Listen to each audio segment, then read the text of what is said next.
All right. Good morning, afternoon, or evening, wherever you might be in time and space. So the story goes, after being pecked by a radioactive bird, somewhat mannered Kineas was possessed to become Kineas the Skydude. Somewhat mannered Tuthill. I'm getting it all mixed up. I don't know my secret identity from my real self.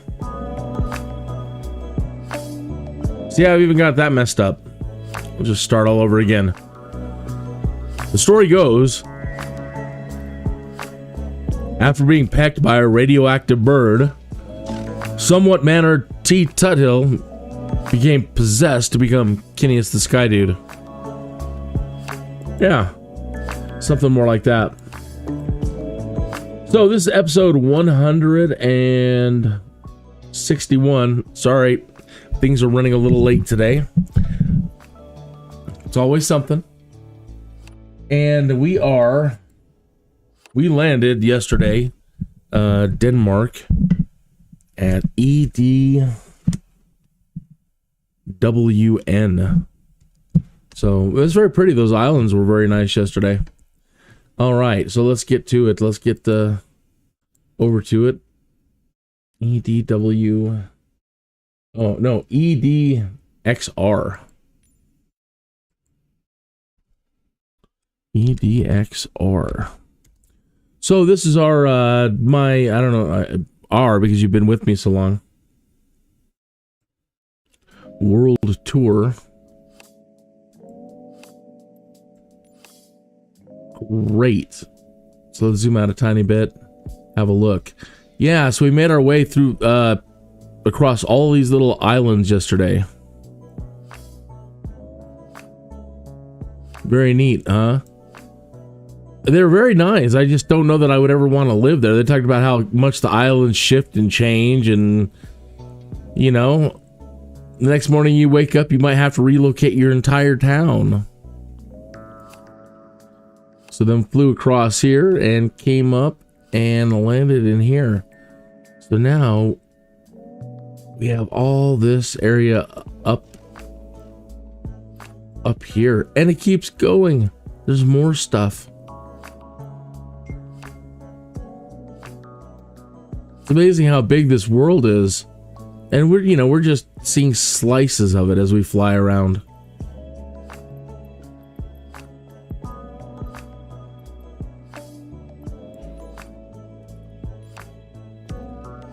All right, well, we've got our starting location. Pardon me. So let's spawn in and then try to find ourselves a job. See where the winds take us today. Hello, pilot. Let's see what's on the books for you today.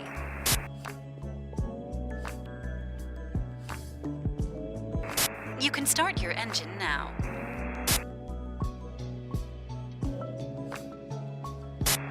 You're good to go. Contact the tower for clearance. Do.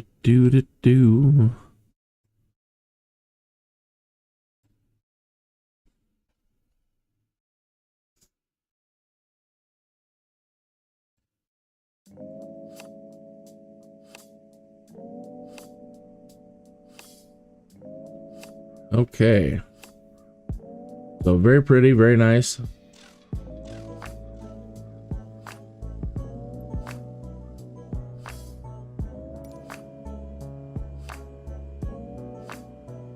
Should actually put the plane into a, let's put her in this like sleep mode.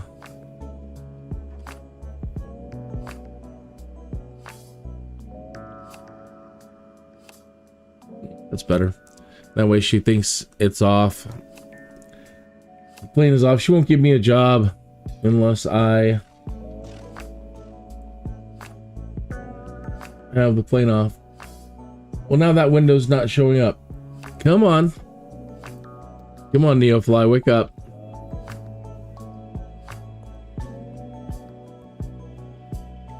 Where's Neofly?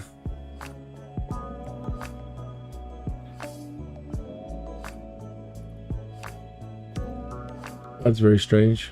Come on.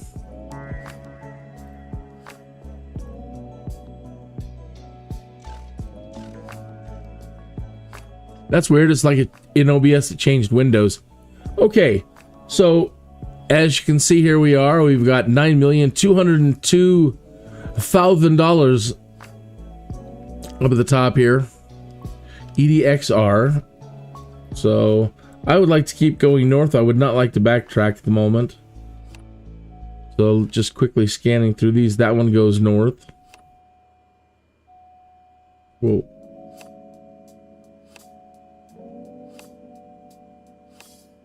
All right.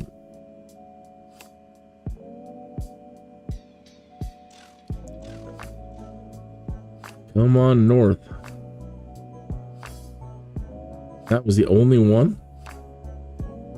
Well, that's it then. We're up to 173. Okay. So it's going to be to EKEB. It looks like fragile cargo. So we're going to have to be extra careful.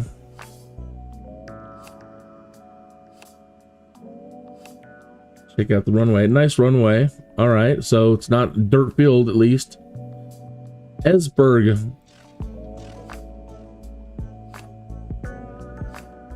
Airport. Oh no, what is it telling us here? Not enough remaining cargo capacity. Let's check our cargo and our weights.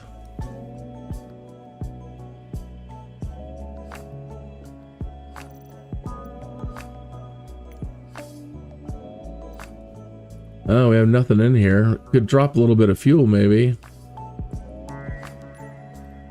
Oh, it has to be done in really? That's too bad. Oh, let's try to change this a little tiny bit then.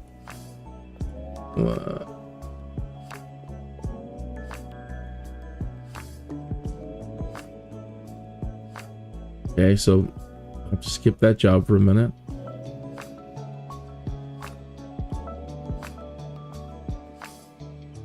Do.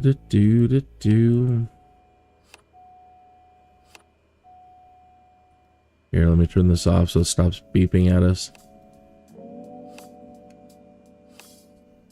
Stop.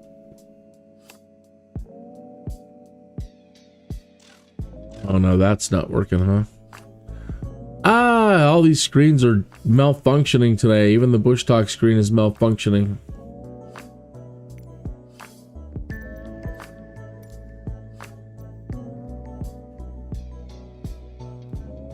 Alright, so I didn't see any weight problems there. Close that out. Okay.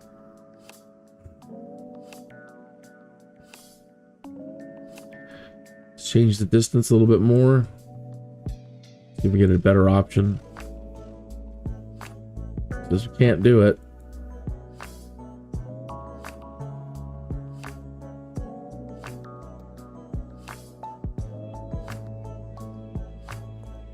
I sure didn't want to do freelance today.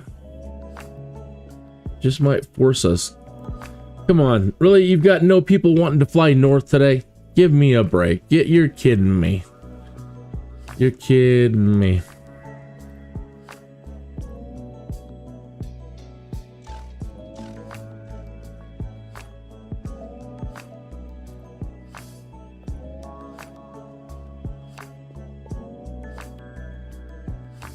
I want to go north, people. I want to go north.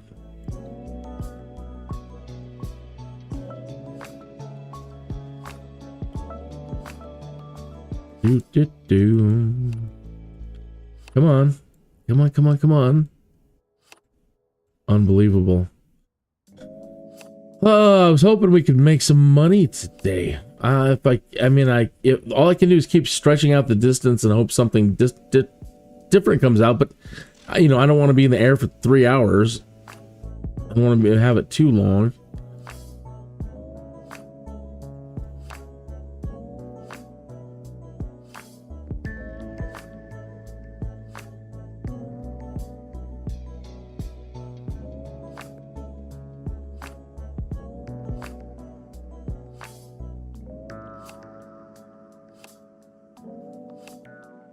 That is a real drag.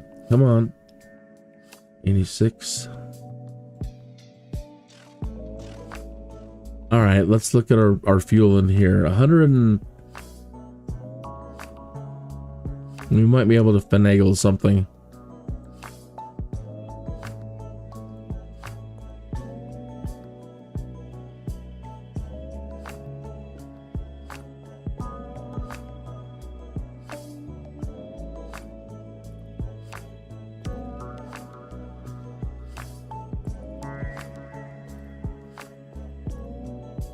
Really, even with this, we've been dropping all that weight, we can't get that northern job.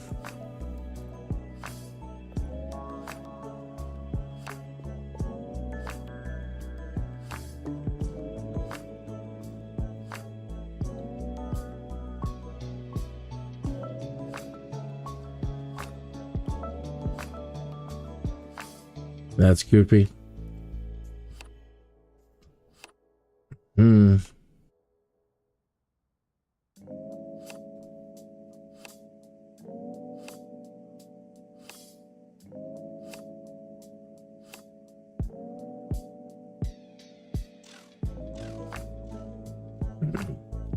At the moment, I'm thinking I don't really care. We'll just, if we make money or not today, let's just go. Man.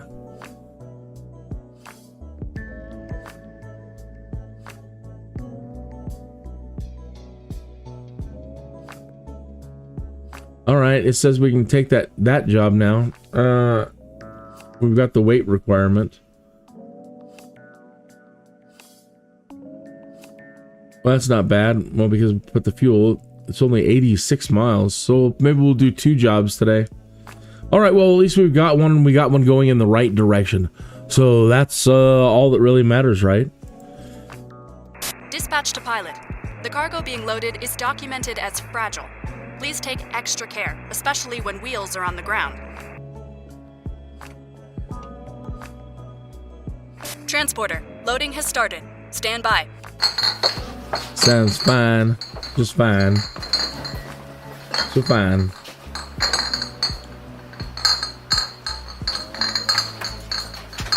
Okay, so the job is to EKEB.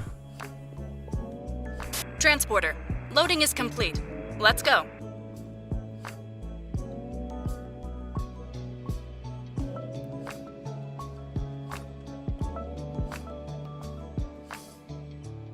EKEB. Yeah.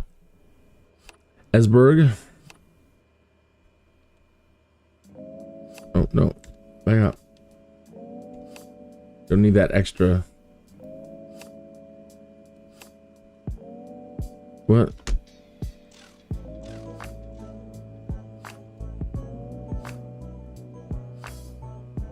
Hello.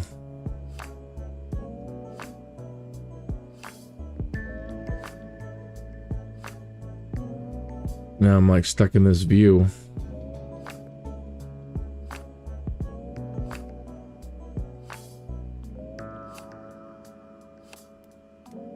All right, we've got a direct 2 set up anyway. Let's come up to our deck here.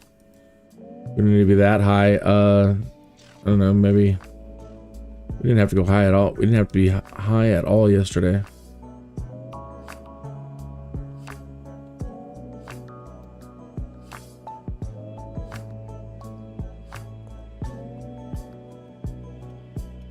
You know, when they design these things, they don't design them with Flight Simulator people in mind, right? Because trying to keep this knob and this thing here, over here, your altitude, in view at the same time can be rather tricky. You know, you kind of want the thing that is controlling this, not as far away, like, you know, right there above it or off to the side. But no, the thing that you dial in your altitude with is up here on the deck over here. So if you're looking at this knob, you can't even see what you're dialing in by looking at the knob. You've got to look over here or over at that screen. And in a simulator, yeah, you got to be like in a position like this. So while you're rotating your alt knob,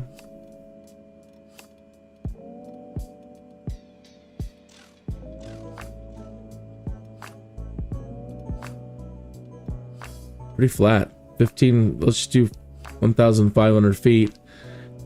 Set this for flight level change. Set it for nav. Make sure that we're on CDI. We are. Yesterday we were not when we started. We are going to be running low fuel.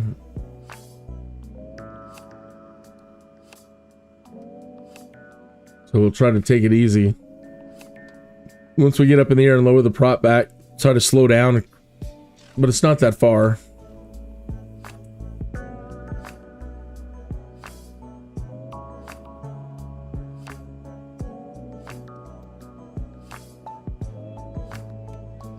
Okay, landing lights are on, taxi lights off, separators out.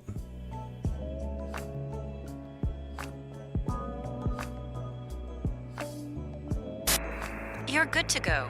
Yesterday was a trip. Right after takeoff, I went to go change the conditioner and put this into a neutral position, and it was up in this position.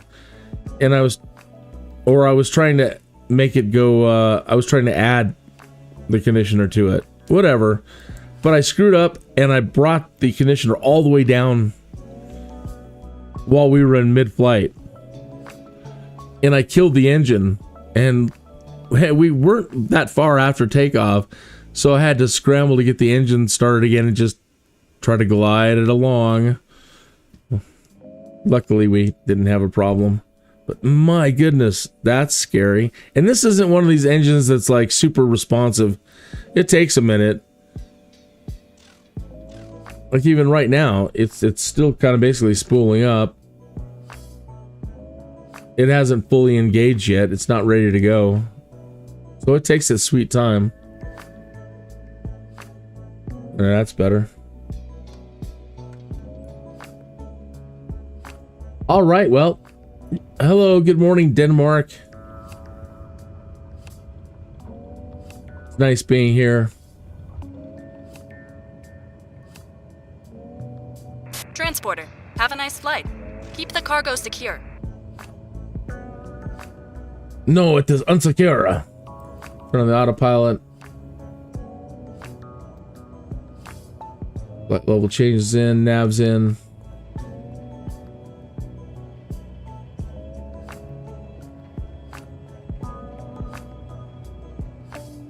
Flaps up.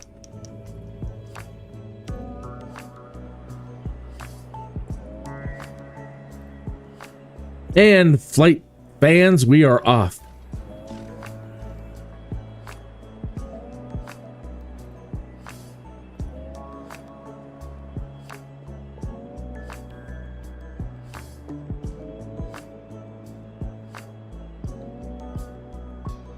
I want that camping kit, but more, I want a fishing kit.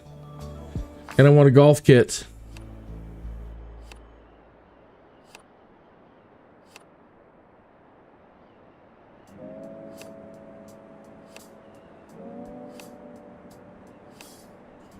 All right, so I'm off to deliver some very expensive cargo. Everything's expensive over here.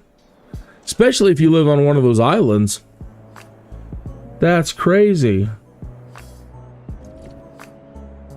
Are we experiencing some hiccups in the stream? I saw some pauses going on there. Hopefully you're not having any problems. If you are, please let me know. This, I am not using Xbox. This is the livery. So in... Yeah, I'm getting... some hiccups. In this Neofly app, when you rent a plane, you don't get to pick your livery. We were in a bind and I just got the nearest caravan that I could rent. And it just happens to have the Xbox livery on it. I'm not an Xbox person. But again, that's just the livery that was available to me to rent. So people are looking at this and they're like, oh, he must be on an Xbox. No, not at all.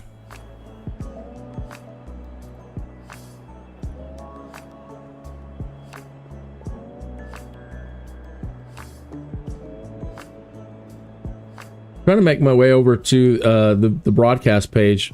Hey, Ryan Reynolds here. Where people are watching it from. Has once again raised their prices. And see what it looks like from your point of view. And see what it looks like from your point of view. Let's see what it looks like from your point of view. All right. Looks like it's doing 720p only. Check the OBS settings.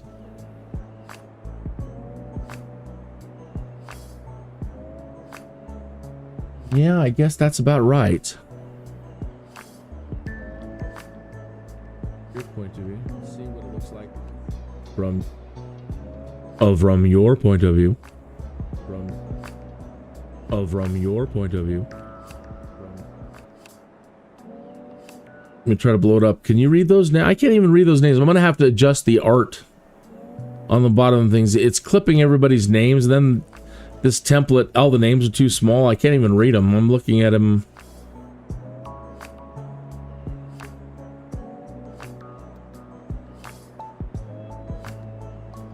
Try to blow up the page. It's on a normal standard screen. Yeah, can't barely read that. Marcus Travels. I could read Marcus Travels' name. Jamie. And then it's got everything covered by that bar at the bottom. From your point of view. Jamie needs subs was the recent super chat. Latest tipper, no data. Marcus Travels. And we don't have a recent sponsor. I would like a sponsor. That'd be great to have a sponsor.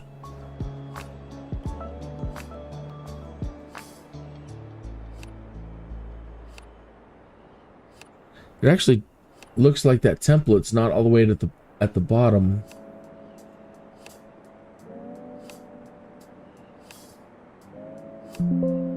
So let me see about adjusting that.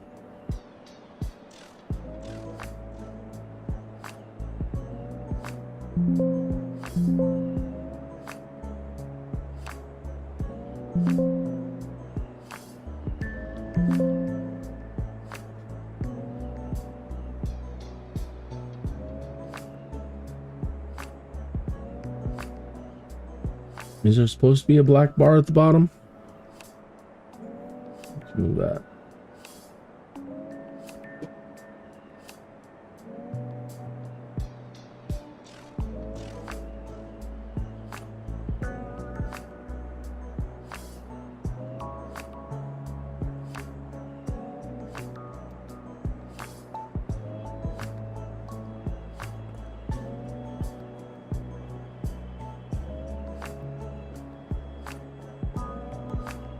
All right, well, I need to hurry up and get this show on the road, so let me get Bushtalk going here.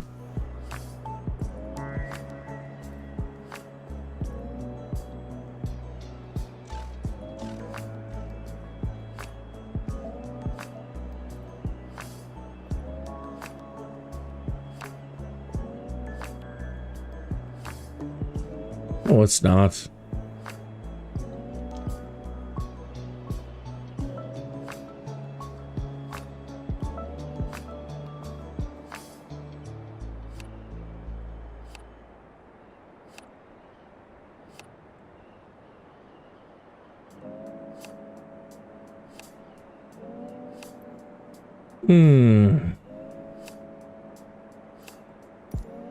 Okay, that's good.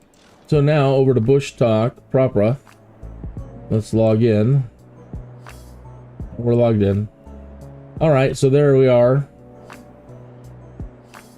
And I've noticed that it's showing people's names, but I don't know if it's a privacy thing now or what. But it used to show your name, like Ken. It said Kinius, and now it's just showing tail numbers.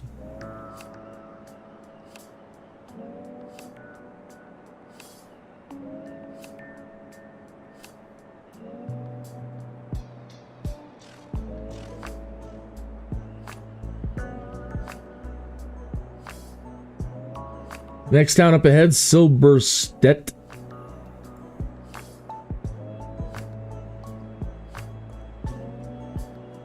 Let's look around for some landmarks.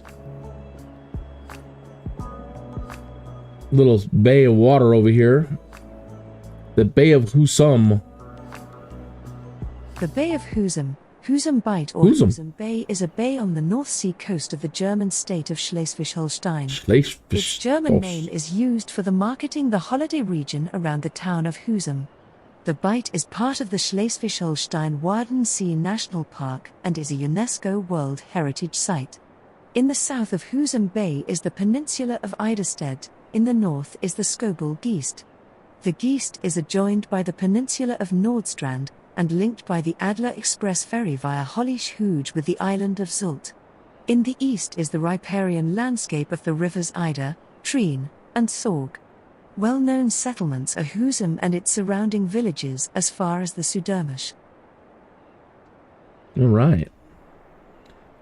Hunting. That's very pretty down there. That is so lush and gorgeous. Man.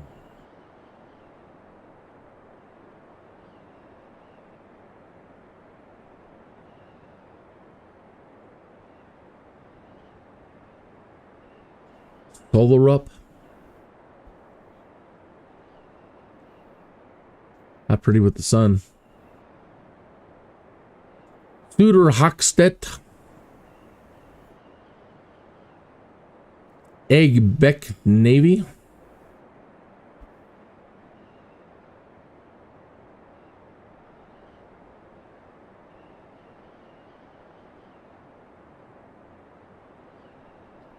Klein Jorel.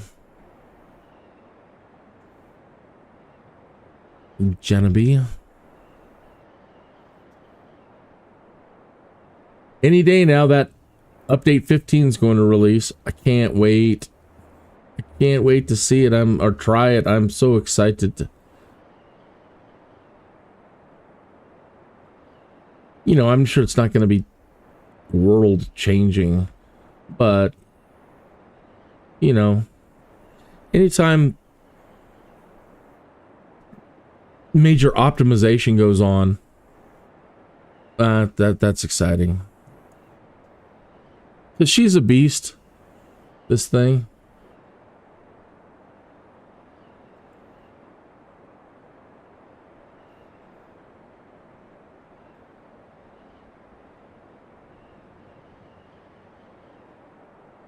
Up ahead in this town, Firesburg. We're not gonna be heading to it. It is gonna be off our port side, so we might as well just go ahead and play this now. Flensburg Firth. Flensburg Firth or Flensborg Fjord is the westernmost inlet of the Baltic Sea. It forms part of the border between Germany to the south and Denmark to the north. Its length is between 40 and 50 kilometers, depending on where it is considered to begin. It has the largest area of all the fjords of East Jutland, which are a special type of inlet, different from geological fjords. Two peninsulas, Broker on the northern side and on the southern side, divide the inlet into an outer and an inner part. West of them, near the Danish coast, there are two small islands called Oksøerne. On the Danish side, the outer part of the northern end of the firth is partly closed off by the island of Als, with the town of Sonderborg on it. Towards the west, continuing on the Danish side, are Broker, Grassen, and in Germany at the Danish border there is Harrisley, at the inner end of the inlet the town of Flensburg, east of it on the southern shore the town of Glucksburg and the villages of Munkbruck, Langberlig, Westerholz, Quern, Steinberg, Niesgrau, Gelting, and Nieby. The tourist attractions of the Flensburg Firth are the Church of Broker, the Ox Isles, Sonderborg Castle, Glucksburg Castle, the Naval Academy Mervik, and the harbour of Flensburg. I wonder if this is where a lot of the Vikings came from. Looking inland at here, I know that they were farmers as well, did a lot of stuff and great land for it. But when I, hear about these kind of places and hear about fjords and stuff, I start thinking Vikings.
Do do do do do do.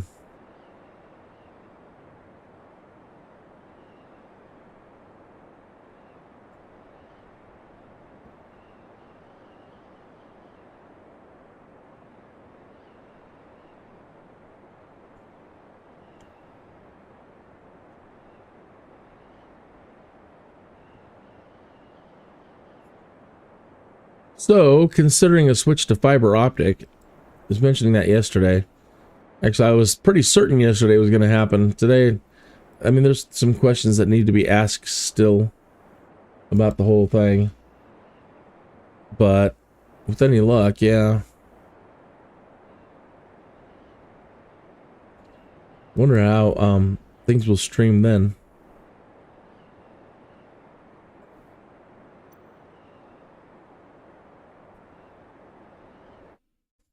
I hate doing this during a stream and changing any sort of settings. It's a real drag.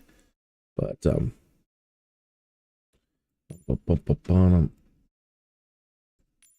we are having a little bit of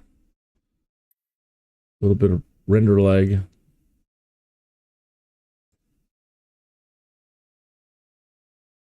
Ease up a tiny bit on the processing. I hate adjusting anything.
Seems a little oversaturated.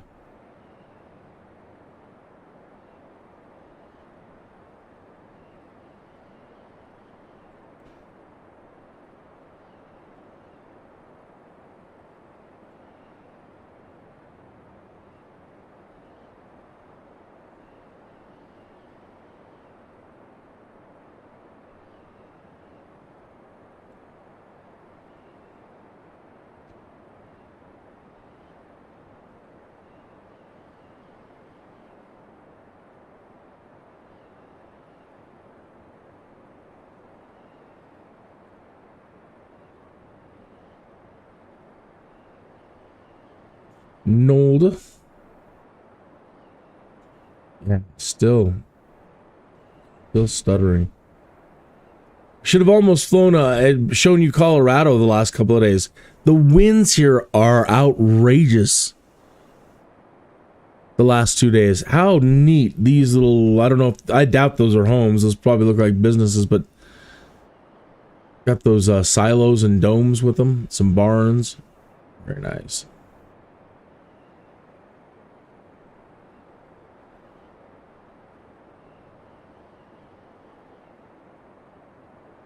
Yeah, still We are still getting some interference or something. We're getting some space-time continuum distortion.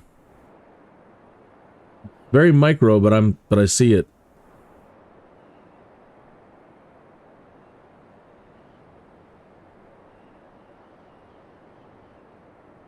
First time is the last time. Check our stats and see what's going on over here. See if we can identify the problem. It's nothing going on in the rendering or the encoding. Everything's at zeros. I mean, it's not dropping any frames or skipping any frames, so it seems more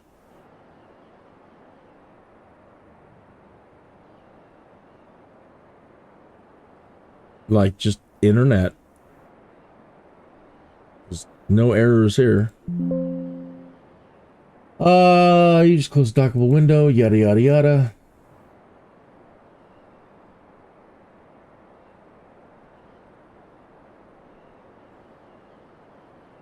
Output.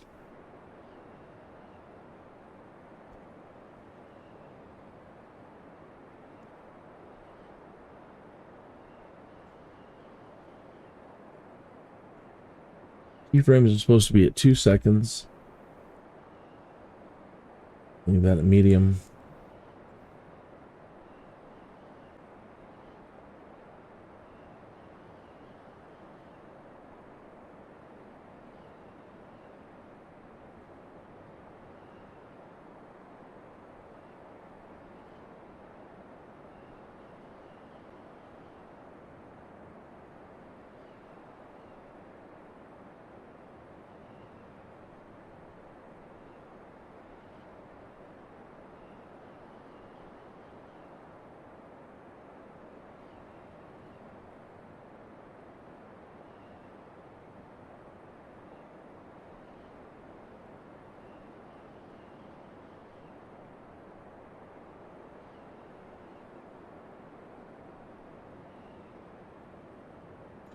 All right. Well, we passed something out here over the ocean. Not that we would have been able to see it, but let's go ahead and well, we got this one coming up in front of us.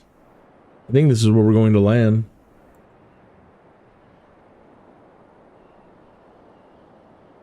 Dunkirk, not to be mistaken with Dunkirk.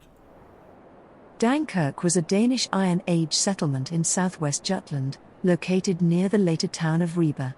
It was divided into East Dunkirk and West Dunkirk. So excavations of the settlement from 1965 to 1970 uncovered the remnants of houses dating to the 4th or 5th century AD, thus making Dunkirk one of Denmark's earliest cities. Some believe that Denmark's first church was built in Dunkirk, but generally it is agreed that the first Christian church in Denmark was built in Hedeby around the year 850. The village was located close to the sea, which allowed trade with other countries such as England. Up to the year 700, Dunkirk was one of the most important of Denmark's trading cities, until it was surpassed by Ribe. Dunkirk's archaeological findings are exhibited at the National Museum of Denmark in Copenhagen.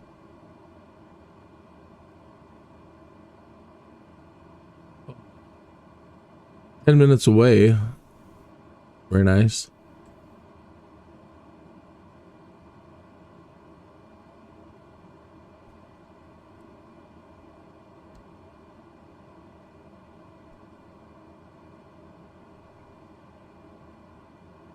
Done that after takeoff. So.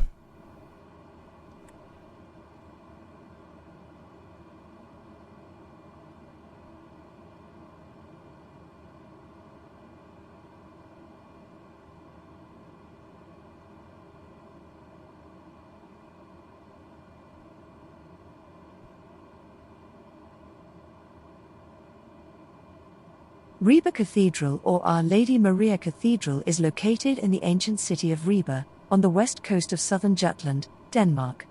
It was founded in the Viking era as the first Christian church in Denmark by Ansgar, a missionary monk from Hamburg, under permission of the pagan king Horik I. The cathedral has experienced several damaging events throughout its long history and has been restored, expanded and decorated repeatedly.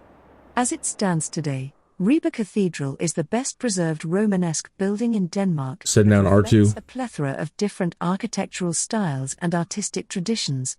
It ranks among the most popular tourist attractions in Denmark and has been awarded 2 stars in the Michelin Guide.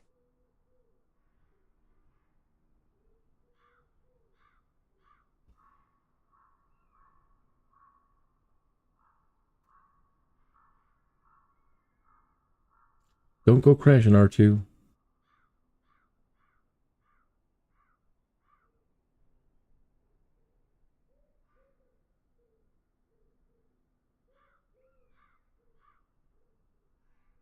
Pretty fun when you're in a really fast moving aircraft and you send your drone camera down to the ground.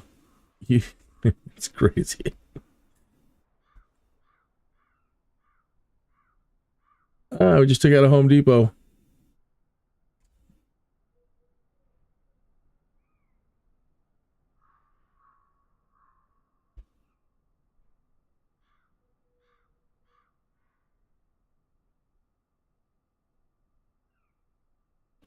It's going to be an exciting year technologically for Skydude. Yeah, so I've been talking, just waiting for, I'm really frugal. I'm really, really frugal, Grew up with really, really frugal parents, and that's good. It's good. That's just another way of saying that I'm poor, right? Frugal. Very, very frugal. But, with computer technology, if you've been buying computers since the 80s, that's just wait, right? Right? So it's like, oh my God, I need this 486. It's, it's always, rushing to stay on top. And after a decade or more, 20 years of buying computers, building computers, it's like, I can wait. I can wait for the prices to come down, for the good stuff to finally start coming down. So as we go towards, the later half of this year, I am going to be looking for a brand new flight sim system, and I'm so excited because I've never really, I've never really bought for power because I don't really need it, until something like this. And now it's like, oh my gosh, now I need something powerful. I can't wait. And then again, we're going to be trying to get the fiber optic line and new monitors, everything running much faster than new, at least a 4Ks, And so just so excited. The frugal part of me is still like, oh my God, I can't believe how much money I'm going to spend. But at the same time, I'm very excited. 2024 will be coming out. I might wait as we get a lot closer to 2024. And that way, anybody that's messing with alpha versions or whatever versions are going to start releasing all of their test specs. Minimum requirements, maximum requirements, who's running the best FPS, who's doing the best, yada, yada, yada. And interestingly, I saw something the other night that said the 1080 Ti, after all this time, is still one of the best GPUs you can get. I don't know. That doesn't seem like something I would want. Maybe just for mid-grade now, because it seems like you need something like 4090s, the 4090, or the what's the latest stuff that's going to be coming out of AMD, the Ryzen 9.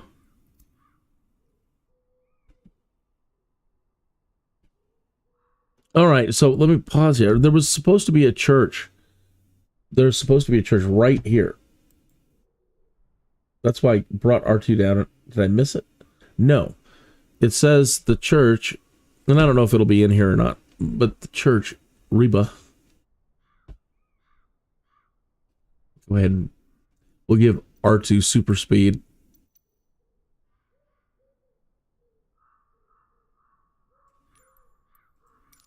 All right, hit it.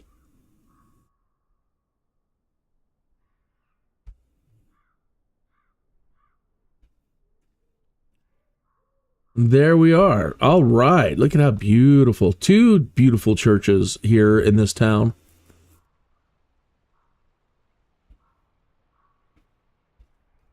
Beautiful, beautiful, beautiful, folks. I know it's virtual representations and all, but I mean,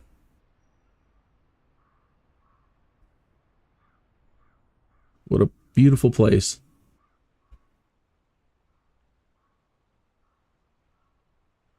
All right, so this is Reba and the Reba Church, Reba Cathedral, Reba here. Yeah, we already heard it.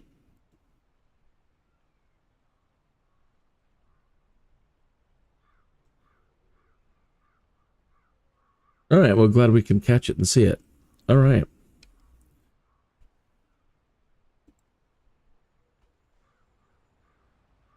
Continuing on. So our destination is just across this way now. I've seen here. There's Esbjerg Stadium and Men at Sea.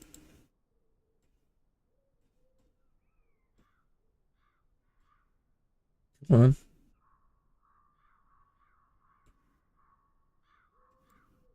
The Esbjerg Stadium, known as the Blue Water Arena for sponsorship reasons, is a football stadium located within Esbjerg Idrætspark in Esbjerg, Denmark.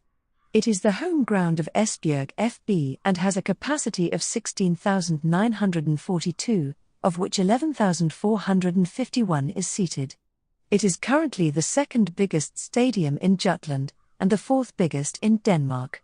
In 1999, the stadium was venue of the football tournament at the European Youth Olympic Festival. On account of the 2008 UEFA qualifier fan attack resulting in the forbidding of play of UEFA qualifier matches for Denmark within 250 kilometers of Copenhagen, the Esbjerg Stadium was mentioned as the only possible venue within Denmark in which Denmark UEFA qualifier home games can be held, as it is the biggest stadium in the country more than 250 kilometers from Copenhagen. UEFA later changed the verdict, and on July 9, 2007 the Danish Football Association announced that the games against Spain and Liechtenstein would be played in Aarhus and the games against Latvia and Iceland would be played in Copenhagen. Take their sport seriously. So that'll be coming up over here along this coast somewhere. And then right next to it, we have another one.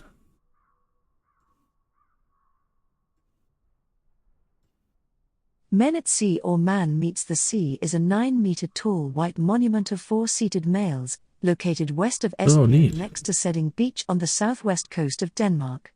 Located opposite the Fisheries and Maritime Museum, it is one of the area's major tourist attractions, and is a landmark of Esbjerg. The sculpture was designed by Sven Wig Hansen and installed on the 28th of October 1995. It was funded by the municipality of Esbjerg, Statens Kunstfond, and multiple private sponsors, to celebrate the 100th anniversary of the municipality in 1994. The artist's original idea for the location of the sculpture was Grenaa, north of Skagen. The monument can be seen from ships leaving or entering Esbjerg Harbour. Don't quite see the game stadium yet, but it should be right in here. And then that, I wonder if this is that tower they're talking about.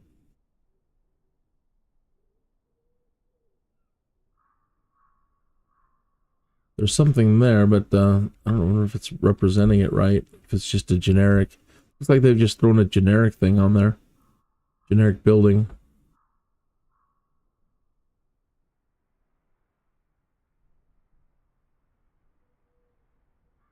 It's another pretty church. Another two pretty churches there.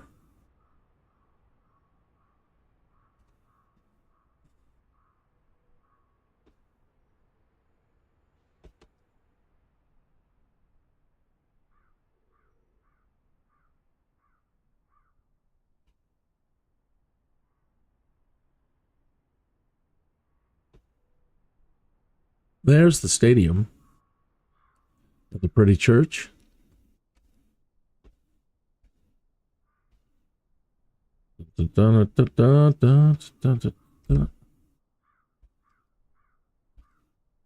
All right. We should have a soccer match. You want to have a match against me? See how your team does against my team here. What we'll need to do though is I'll need to break out the Dungeons and Dragons dice. Let me get over to that page here. Where is it? All right.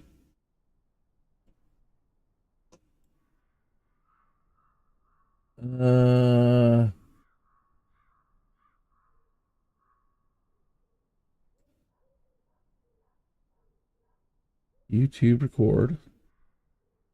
YouTube. There it is.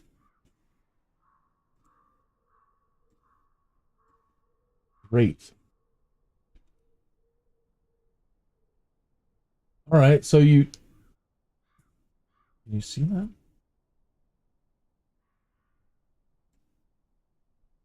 Only showing you a bit of it.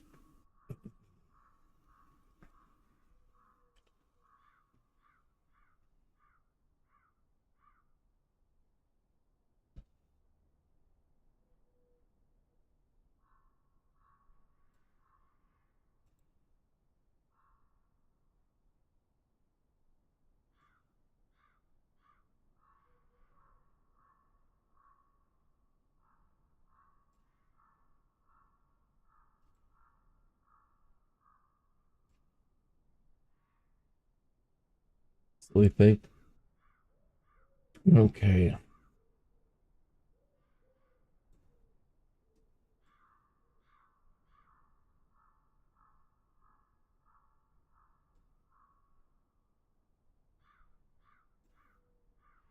All right, well, at least you can see the dice in the corner, so you know that I'm not cheating or anything like that.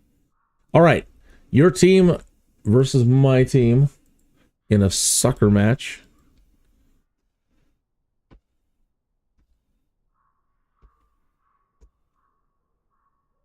At Ellsbjorg Stadium here. Get myself lined up. I'll be the goalie. Hey, I've got R2 on super speed still. All right. So we'll give each other a +3. We'll do a D20 for our physical prowess. And so this DC 13 challenge. And let's roll it and see what happens. So I guess I need to get over a 13. An 8. You win. How lucky. Very well done.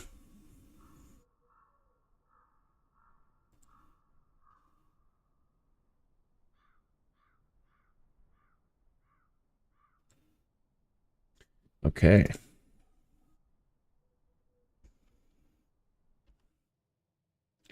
We are going to need to call this in now.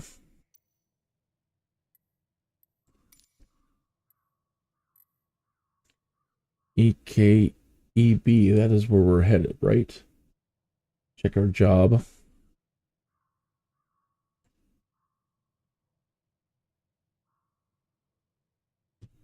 Yep, EKEB. Okay.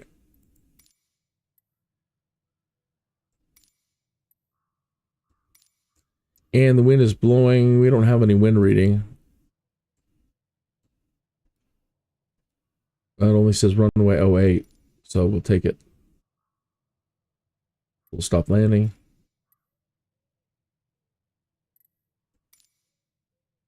We're 4 miles southeast. And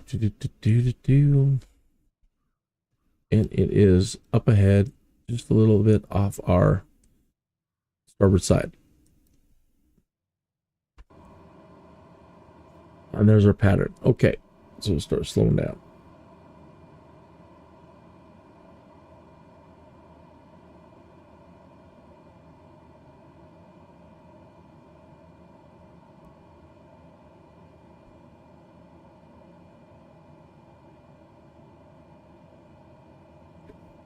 So this should pay us $22,405.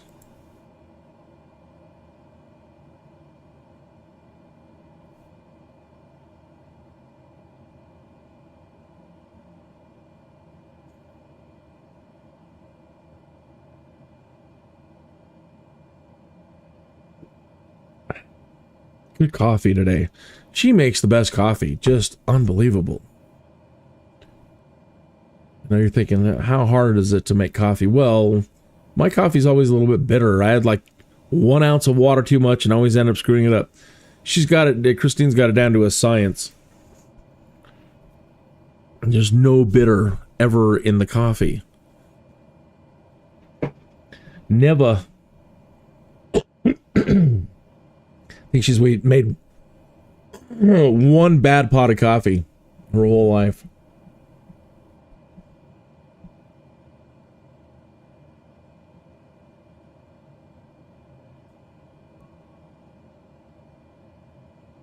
I'm not too high. Not today.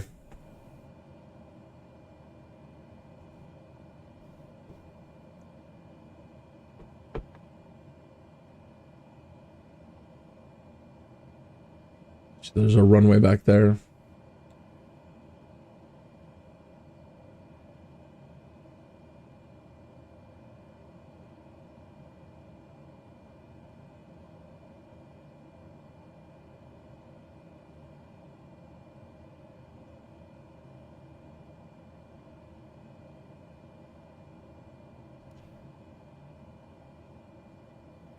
Okay, landing lights still on.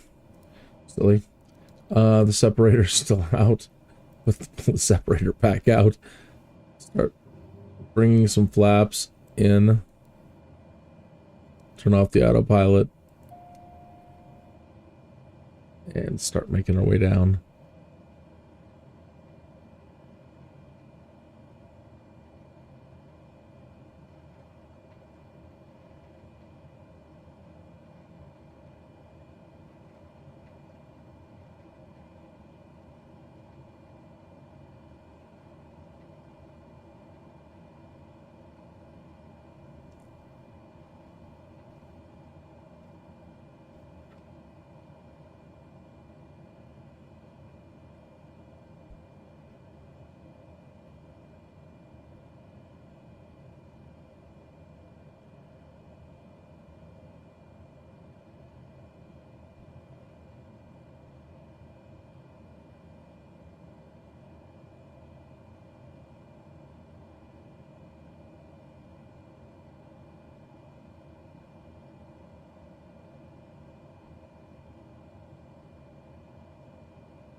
Gold Dagger.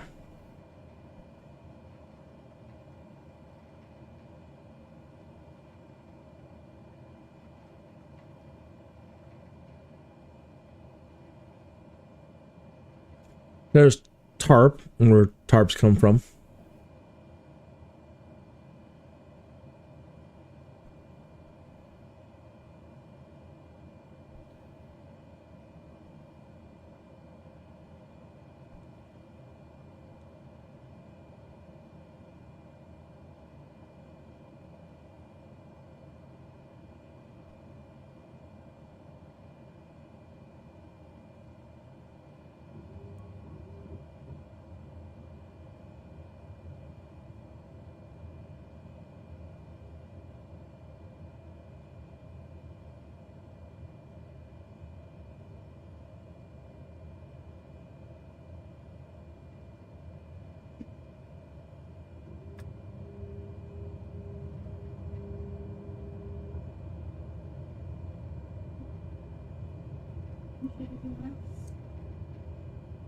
Go ahead and finish it. Okay. Sorry, I got distracted there. Had somebody chatting with me.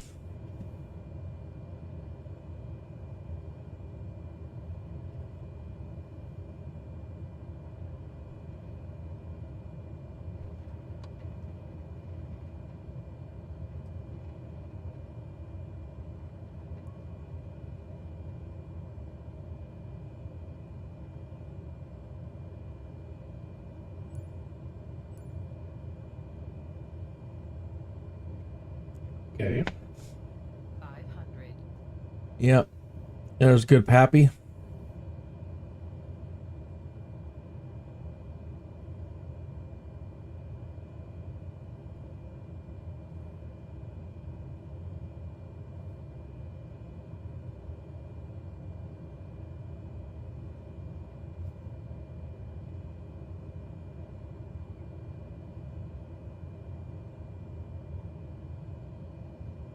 Again, one of the keys to landing is not focusing directly on the runway right in front of you.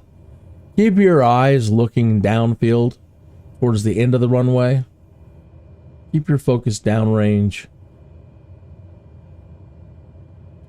And again, you're not shooting for the numbers. You can, but you see the larger two blocks on the left and right.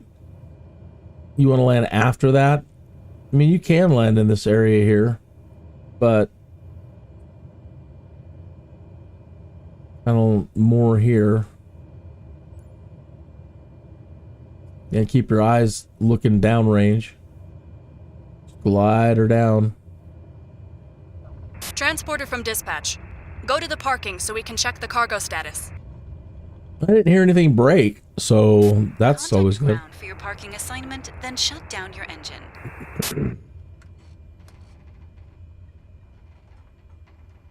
Bit of a sharp turn.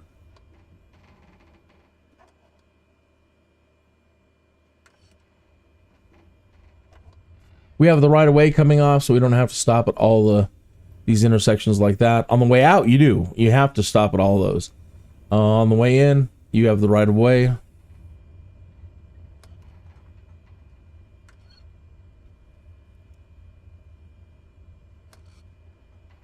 What's up, fellas?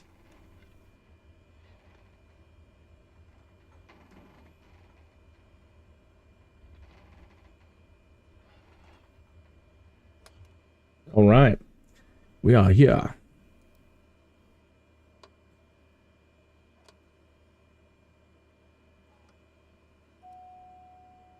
Separator in, landing lights on, taxi light on, landing lights off. I really need the taxi light on now. And any moment when the Alana registers our plane being shut down, she'll go ahead and initiate the cargo drop off. Okay, pilot, removing the fragile goods may take a little longer than normal. Stand by.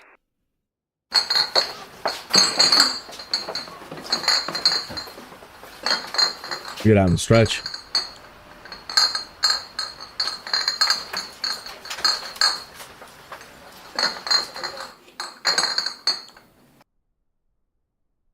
That's nice. Another church over there. Transporter, the cargo has been delivered. Nice work. Have a nice day. Mm-hmm. Okay. What time is it?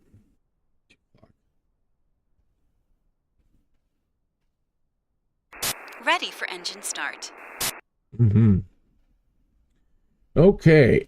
Let's see what the jobs available are. Coming from here. So we're at Esberga. Let's see if there's any going north.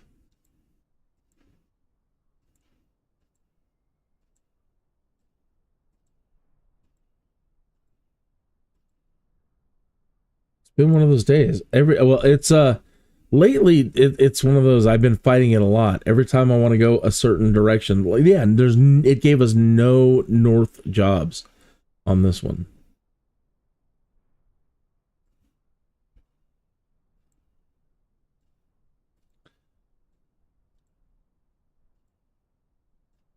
It doesn't want us to do it.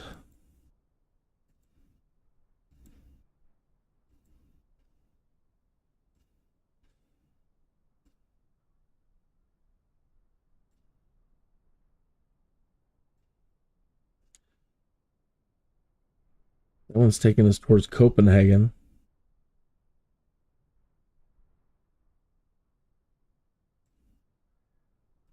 Copenhagen would be nice to see.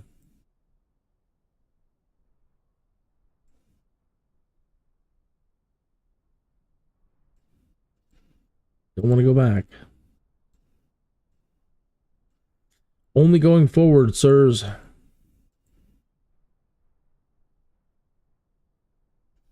$36.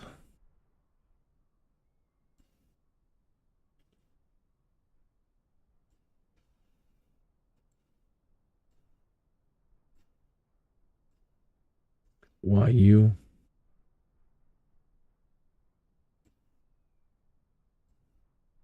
Only two short jobs. Going south.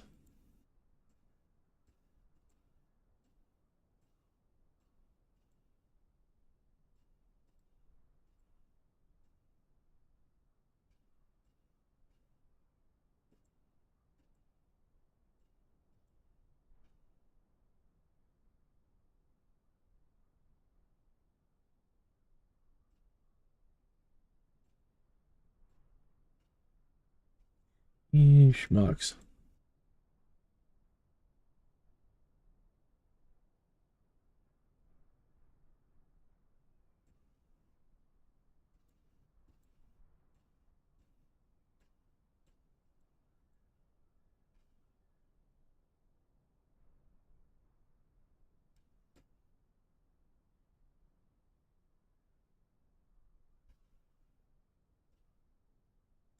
Well, I really wanted to go north, but the jobs just aren't with us. And I said, yeah, we wanted to kind of see Copenhagen anyway, so I guess we'll head that way.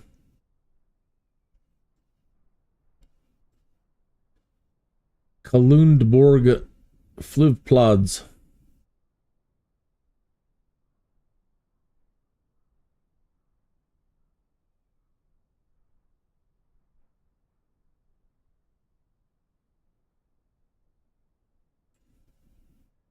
All right, then. Let's see if any take us directly to Copenhagen.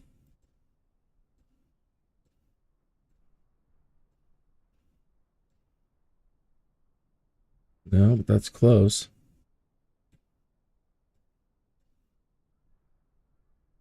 So obviously it's not that far.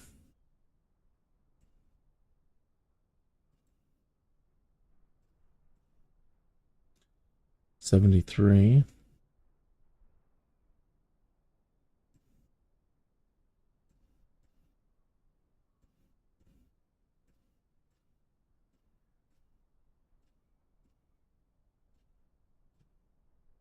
I mean, there's always other things we could do. We could play the market and buy some stuff and try to transport it that way, but it's always a pain in the butt. Then I usually forget.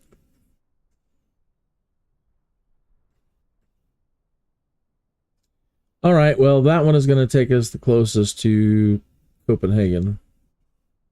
Hilderod.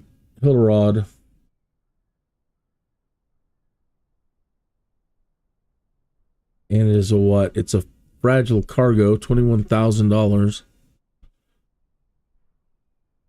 Yeah, might as well just get to it. Good day, pilot. We have a lot of excited passengers ready to board today. Let me know when you are ready. Passengers? Did I read the wrong job? The passengers are ready to board. EKGH. I hope you have plenty of room. It looks like they have gone crazy at the duty-free shop.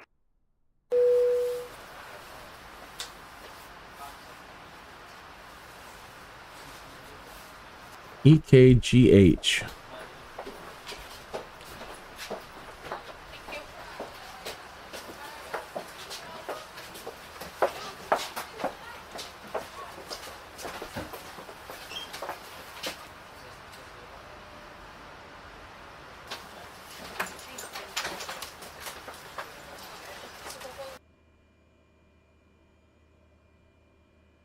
And they are 398 pounds, which isn't much at all. That's fine. Time to take off.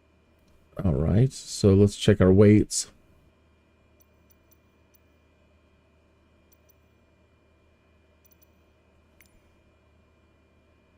So they're going to be 300 some odd pounds. That's good. There's 6. Almost 8, just to be safe with all their, let's say they have stuff. Plus our fuel, blah, blah, blah, blah, blah. So that leaves us plenty of room for getting more fuel.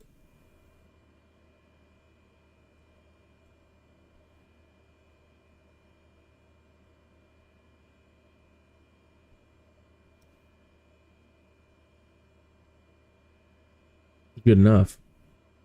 Yeah, maybe a little bit more. Go for half tank. Just to be safe.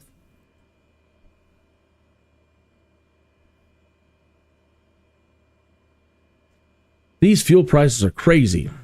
even virtually, they're crazy.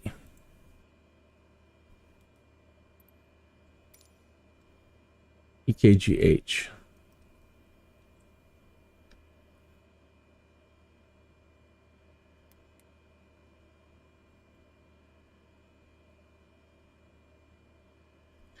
EKGH.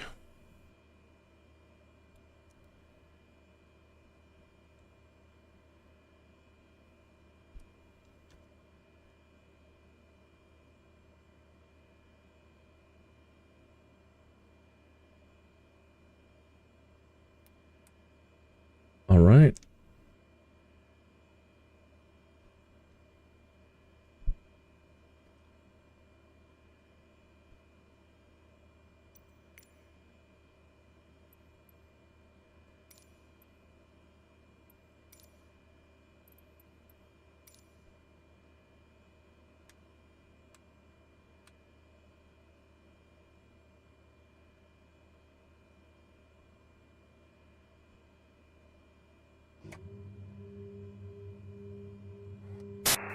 You're good to go.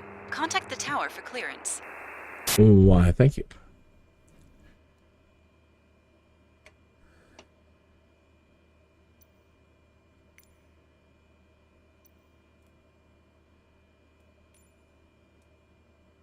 Strobe on, parking brake, blah, blah, blah.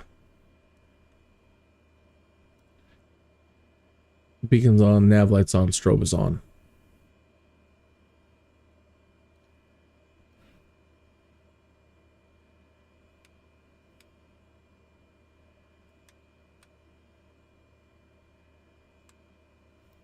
Ignition on, battery on, fuel switch pump on, alternator on, standby alt power, avionics, yada yada.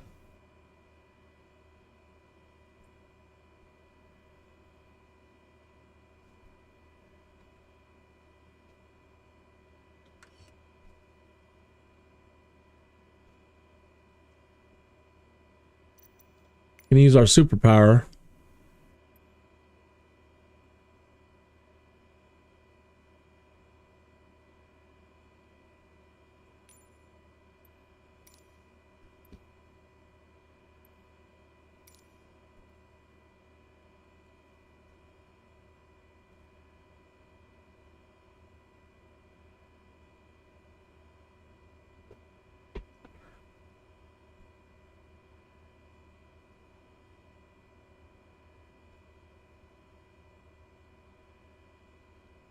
Got us some sandwiches back here.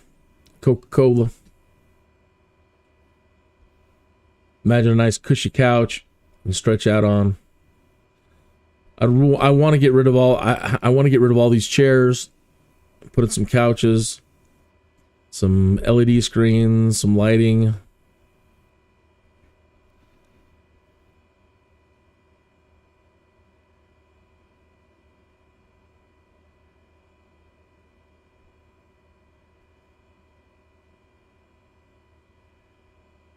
Good enough.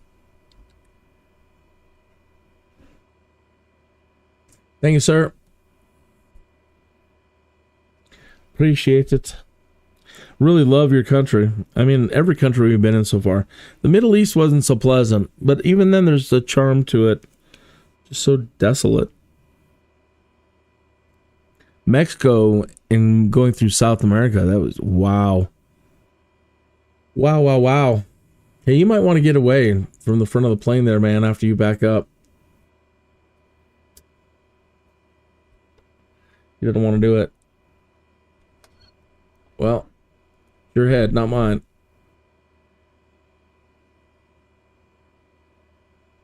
Why are you guys coming over here? Are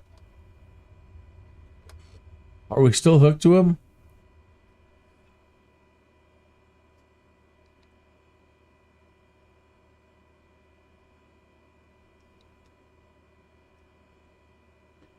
But we're gonna have this guy hooked to us. There he goes. Get away.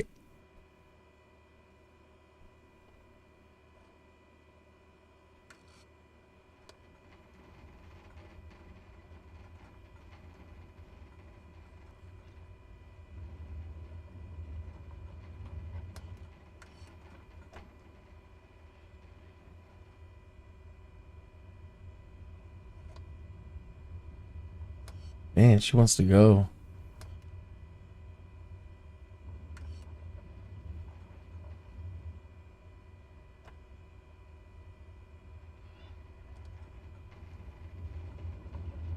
I don't see a taxi proper. Gonna have to wing it.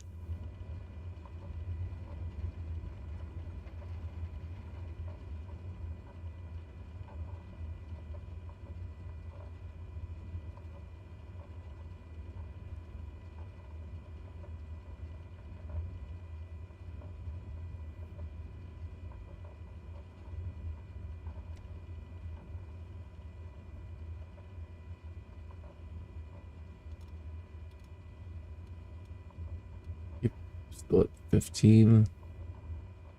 And the flight level change. Set the nav.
Pilot, good flight. Why, thank you.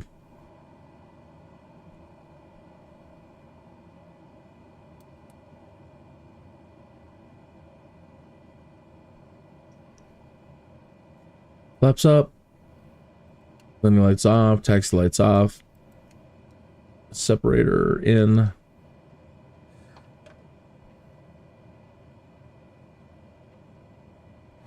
Conditioner back. We'll wait till we're a bit more leveled up.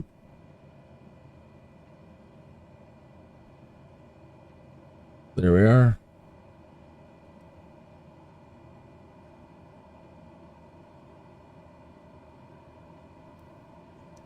Prop back.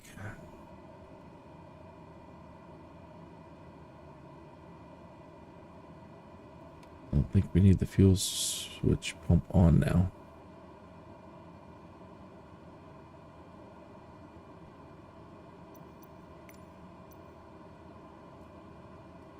We don't have an after takeoff.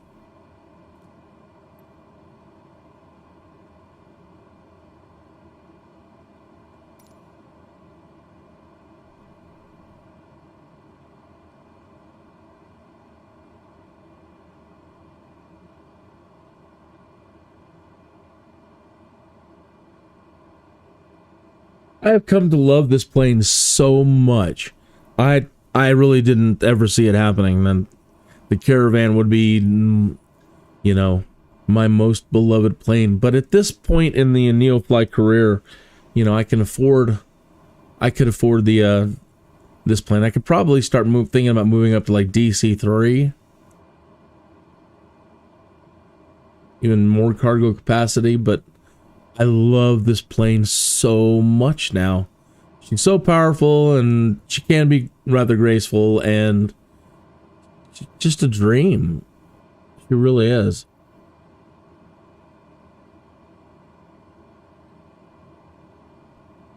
I think with the weight people are today, the size and the weight differences from the 1920s up to today, that this should be kind of your general aviation plane. It's ridiculous that these things are so expensive. The Caravans are so terribly expensive, like $5 million, $3 to $5 million, and it's just, that's ridiculous, folks. That's ridiculous. But you know, that's the way the world is. But you know, this is what the average person needs anymore, to carry around their friends and family, and you know, for general aviation. Well, again, with this, the power you need to carry hefty people these days and all their hefty stuff, and this is what people need.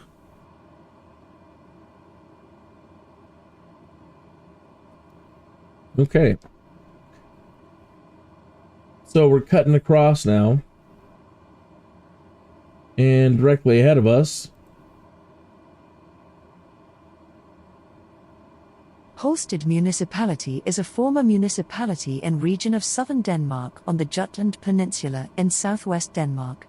The municipality covered an area of 190 square kilometers and had a total population of 6,965. Its last mayor was Carl Askov, a member of the Venstre political party. The main town and site of its municipal no idea what that council means. was the town of Holsted. On January 1, 2007, Holsted municipality ceased to exist due to communal refermen. It was merged with Brørup, Rodding, and Varen municipalities to form the new Varen municipality. This created a municipality with an area of 817 square kilometers and a total population of 41,350. Okay. Maybe we should run for government. Roll the dice on that. See if we can become a lord, a political figure, try to make ourselves a political lord in Denmark.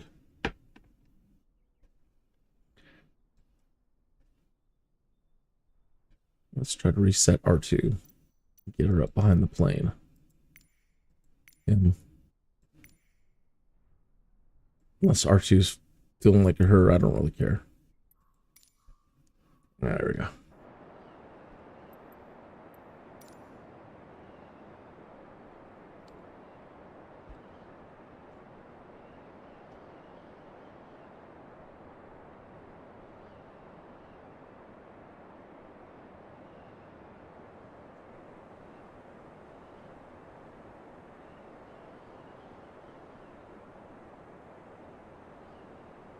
Still getting some micro lag. Space-time distortion.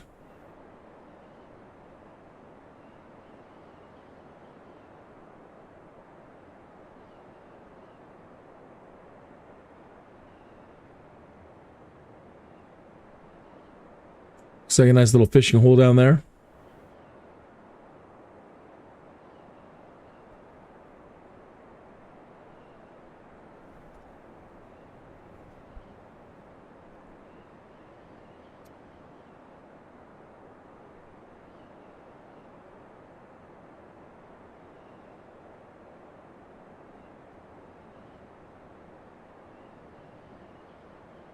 So some things that are going to be out of the way up here.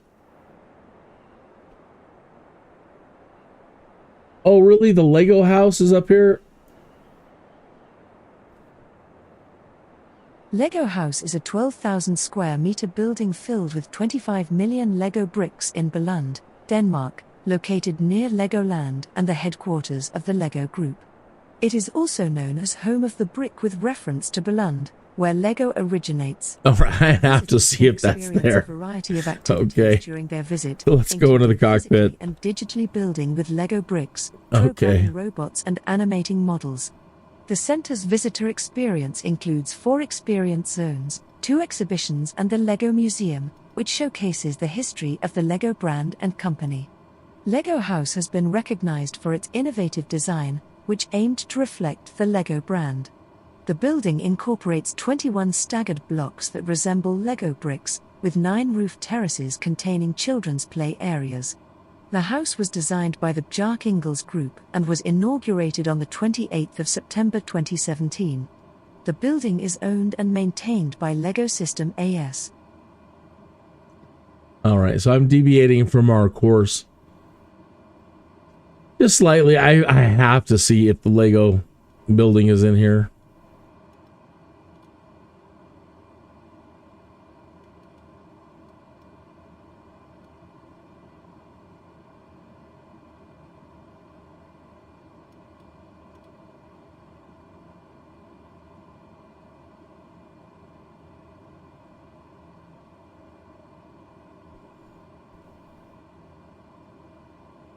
That seems like we're on the right course for it now.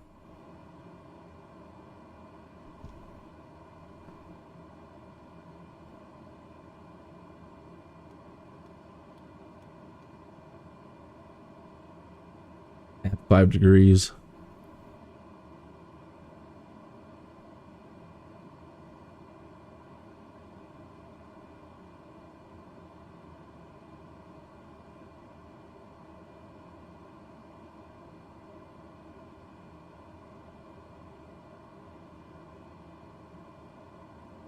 Okay, take back 2.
Lego House is a 12,000 square meter building filled with 25 million Lego bricks in Billund, Denmark, located near Legoland and the headquarters of the Lego Group. It is also known as home of the brick with reference to Billund, where Lego originates. Visitors can experience a variety of activities during their visit, including physically and digitally building with Lego bricks, programming robots and animating models. The center's visitor experience includes 4 experience zones, 2 exhibitions and the Lego Museum, which showcases the history of the Lego brand and company. Lego House has been recognized for its innovative design, which aimed to reflect the Lego brand. The building incorporates 21 staggered blocks that resemble Lego bricks, with 9 roof terraces containing children's play areas. The house was designed by the Bjarke Ingels Group and was inaugurated on the 28th of September 2017. The building is owned and maintained by Lego System AS. Yeah, we knew that. I believe that's the complex.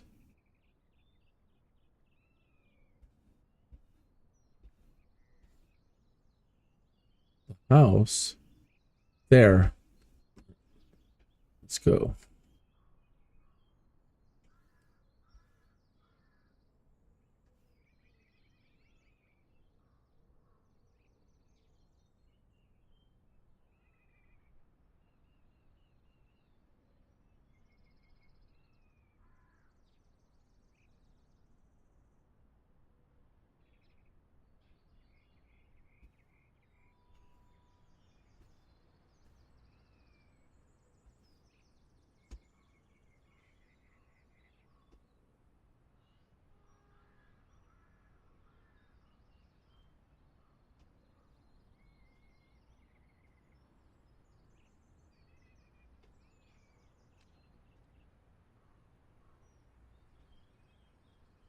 Neat.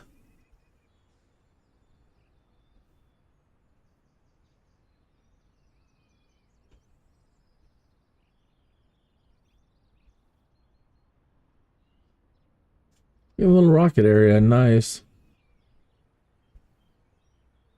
Boats.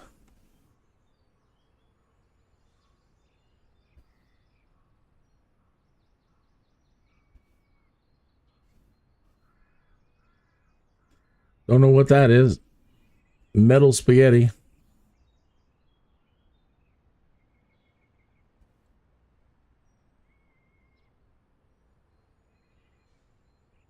Well, now we know it is in here. Wait. Wow.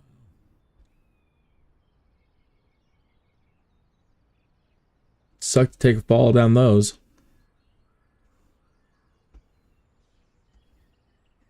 They wouldn't allow that in America.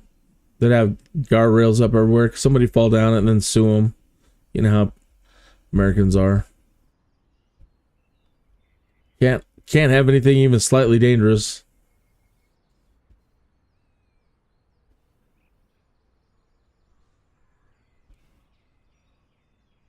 All right. All right, let's bring out our dice and see if we can score ourselves some Legos. This is going to be a DC 10. What? They don't want to give us any Legos? A 3? Really? All right. Can we buy some Legos? All right, we bought some Legos.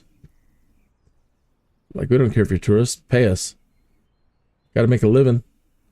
Legos got to eat, you know.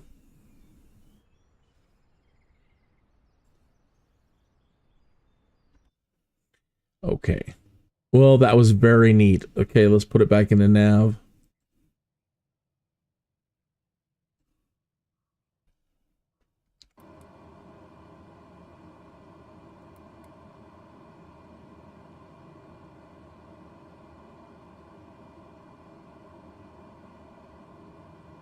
That's one thing I've noticed about it. When you switch back to nav, she doesn't immediately go.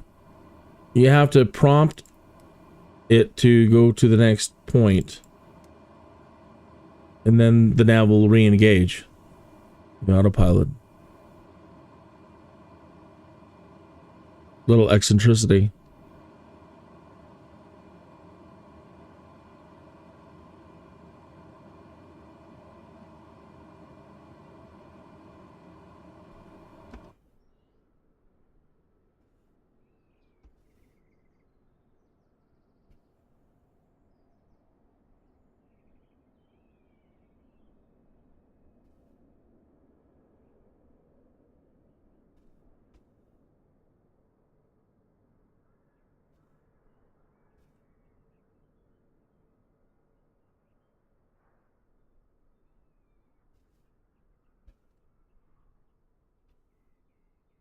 Oh, he was way out there.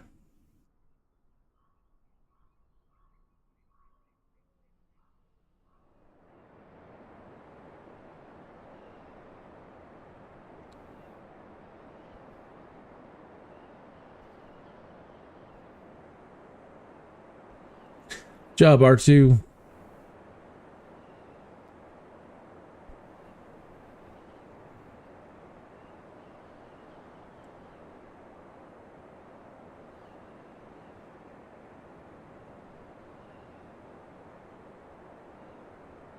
Okay, so next up on our list is... Well, there's some forest over here to our starboard side, or something. Vejle River is an approximately 32-kilometer-long river in Vejle municipality in Denmark. Its source is near the village of Norup. It first runs south to converge with the Egtved River near the village of Egtved, then flows northeast for 20 kilometers through the Vejle River Valley till it reaches the city of Vejle. There, the river meets the Grays River and then empties into Vejle Fjord. Vejle River Valley and Vejle Fjord together form the longest tunnel valley in eastern Jutland. The lower river has an urban character where it runs through downtown Vejle, while the upper river is rural and is used for fishing and recreation.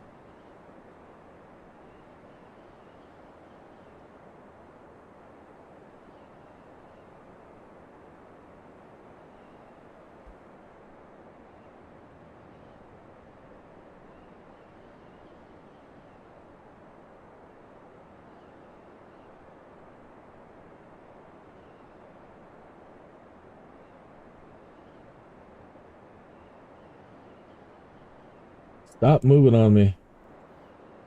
The Troldborg Ring is an Iron Age fortification in Vejle municipality in Denmark, 13 kilometers west of the city of Vejle. It is located at a natural spring on a high point overlooking the Vejle River Valley. The surrounding area is a steep ravine known as the Devil's Valley. The site consists of a raised area of about 1,700 square meters surrounded by a circular rampart. One side is protected by a steep drop of 70 meters to the valley floor, while the other side features a 0.5 meter deep, 2.5 meter wide moat. The Troldborg Ring was built around the years 100 to 200 during a period of turbulence in Denmark, and it was used until around the year 400. It likely served as a refuge during times of violence rather than a permanent dwelling. It is located 600 meters north of the former Rivning Bridge over Vejle River, built in 979 to 980 during the Viking Age. Its placement suggests that the area was strategically important even before the bridge was built. A considerable amount of ash from massive fires has been found at the site, although the source and timing of these fires is unclear. You know, Vikings, they just love a good bonfire. Could have been anything.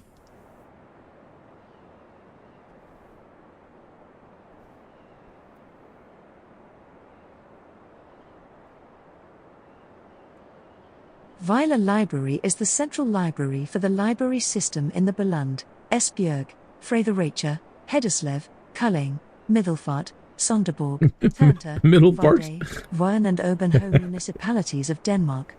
The library is also the main library of the Vejle municipality. Vejle libraries are organized with a main library in Vejle and central libraries in Egtved, Give, and Jelling. In addition, Vejle has one mobile library. Apart from book loans, Vejle Library has a wide range of services such as video games, DVD loans or an electronic printing service, among others. Swanky.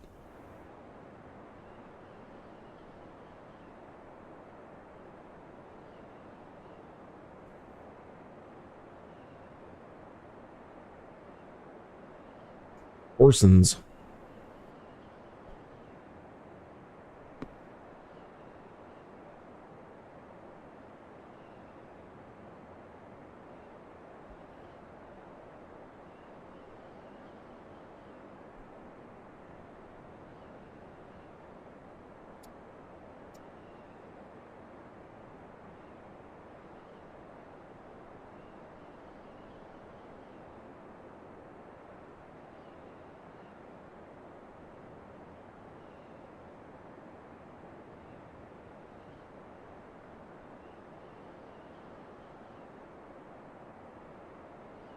Another beautiful church down there by the little river.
So, old habits die hard.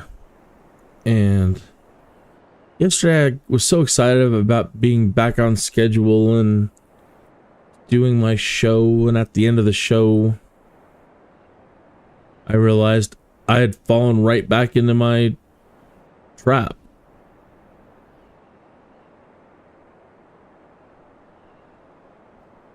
Into the thing that was about to get me demonetized and deplatformed, and I did it again. It's just because it's habit. I've been doing it for so long that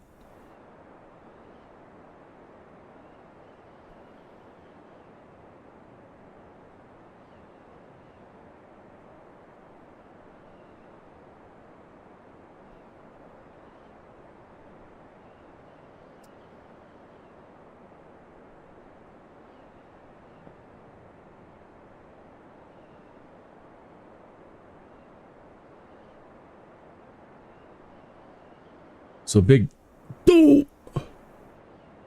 moment yesterday.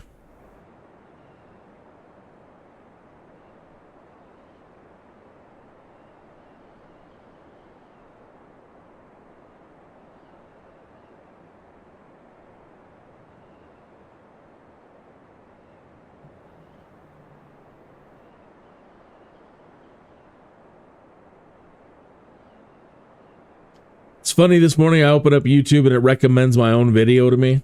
That was funny. For you. For me? Wow.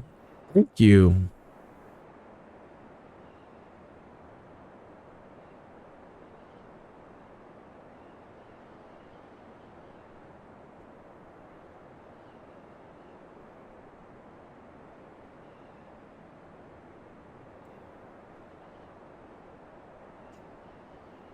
What is off? Okay, that looks good. 60 degrees. Yeah, looks real good. So that's not a problem.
Time to pucker.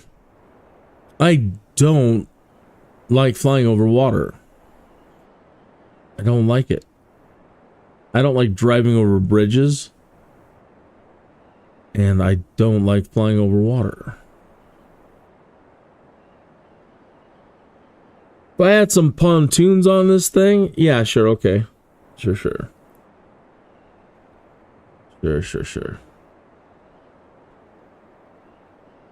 But I just don't, I don't dig it.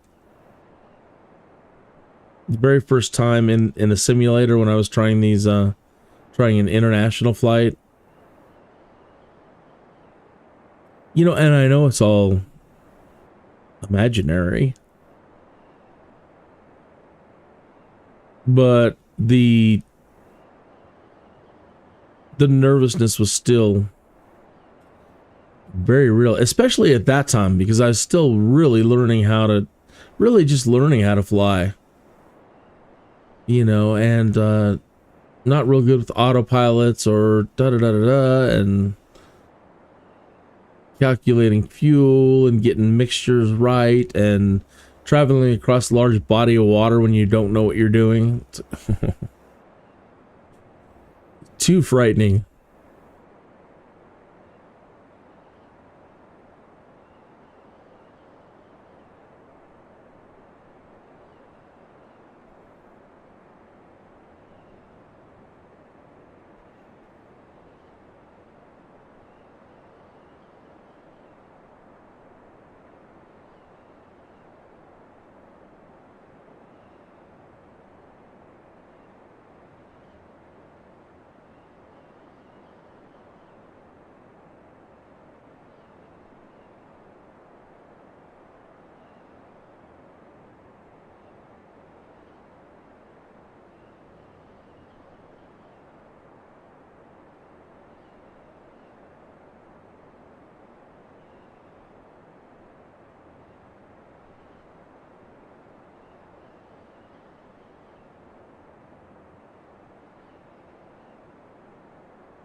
Well, where the heck is Copenhagen now?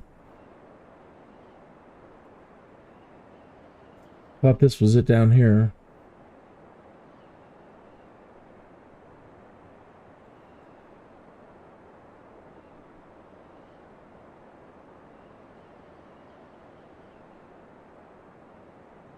Yeah, Copenhagen Opera House. They have a castle here. Rosenborg Castle.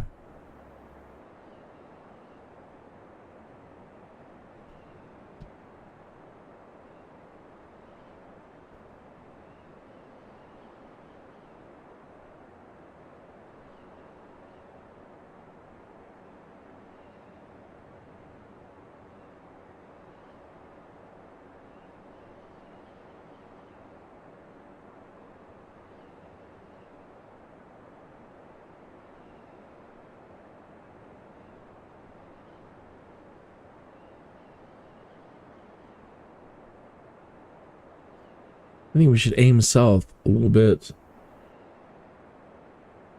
and not fly directly towards our destination. It's getting late.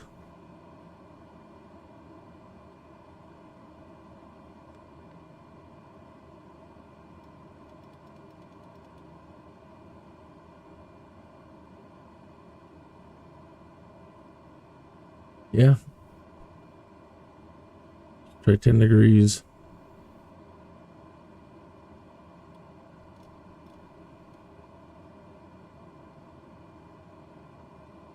That's east.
Okay.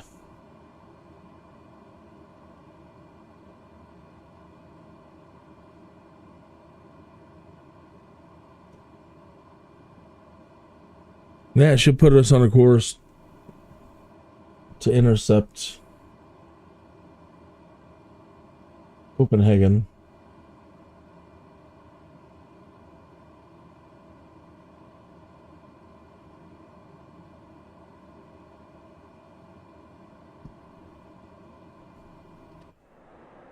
Ugh.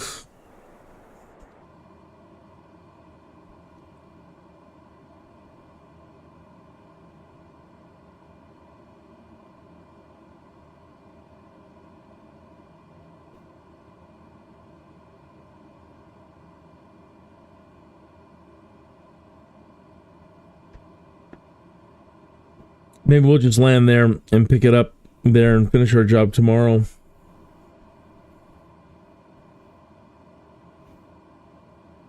Seems like a much nicer place to spend the night.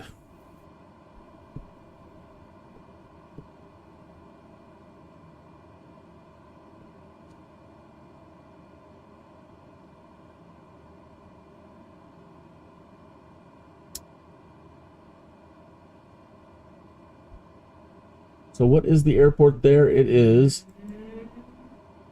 Wait. EKCH.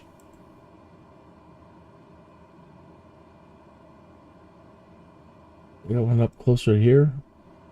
No.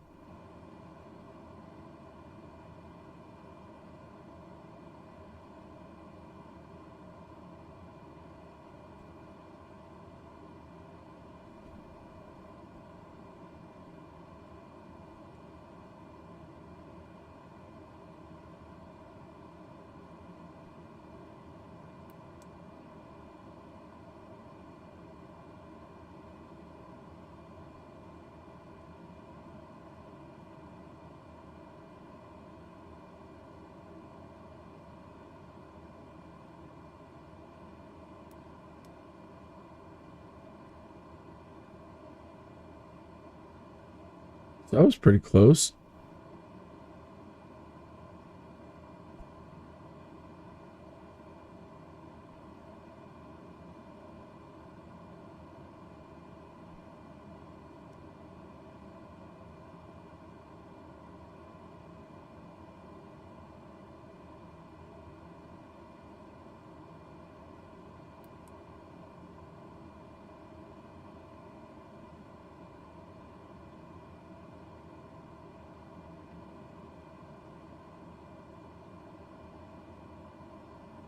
I always think of Mark Twain making small little adjustments, just a degree.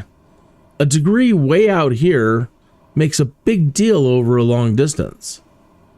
And I don't remember what story it was. I think it was like Mark Twain going to heaven. Or somebody's going to heaven in this Mark Twain story, as far as I can tell. And he seems to be a pilot or a ship pilot, because I remember him talking about, oh, I saw something over here and I deviated just a degree or two, but how even a small degree after a while becomes a big deal. And so, yeah, when I turned on the autopilot, it moved back over just like 5 degrees, but that 5 degrees in the long run I would have overshot.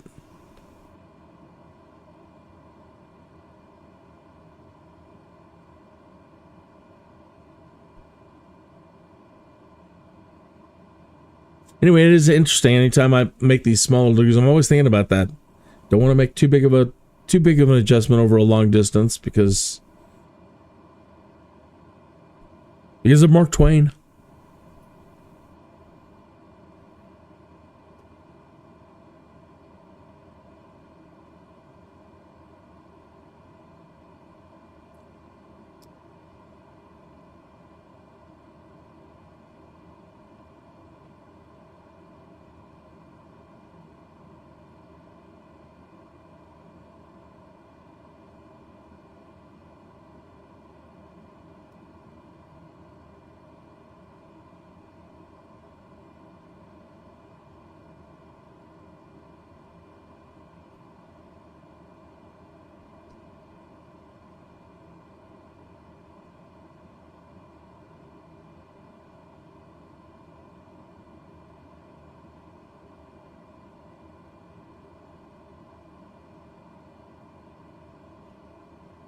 Do.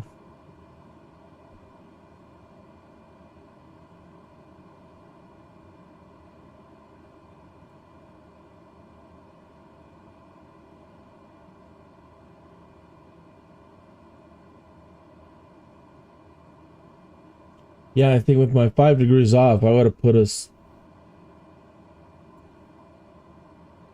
here.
orb. Okay. So something's coming up here on our starboard side. Knapstrup.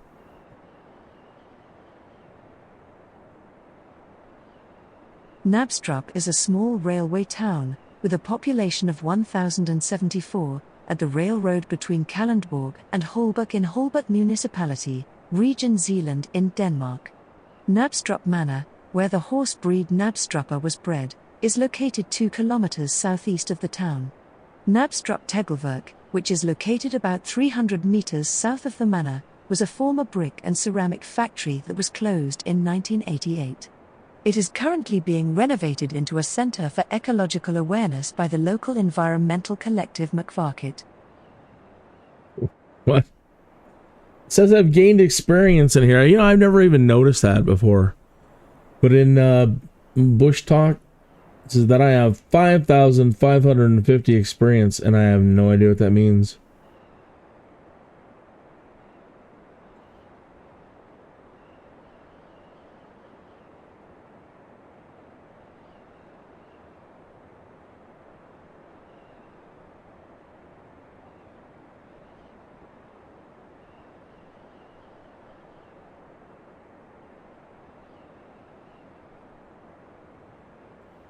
Yeah, it does get awful tight. You get into cities, and there's lots of stuff everywhere.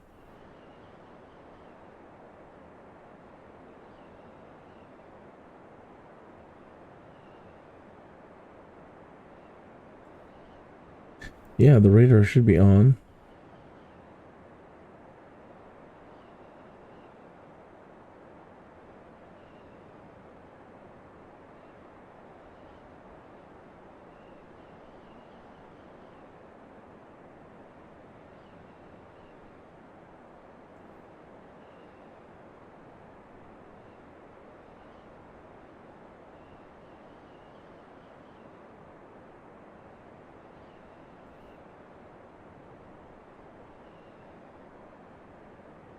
I still don't know what experience would be used for.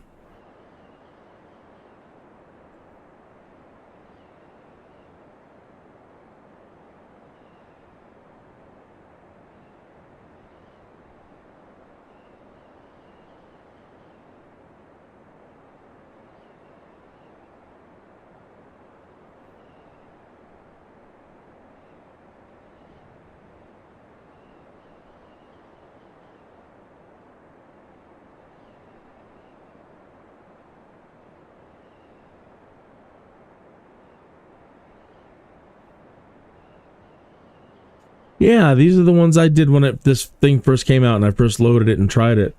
I created Garden of the Gods, United States Air Force Academy, and the United States Air Force Falcon Stadium.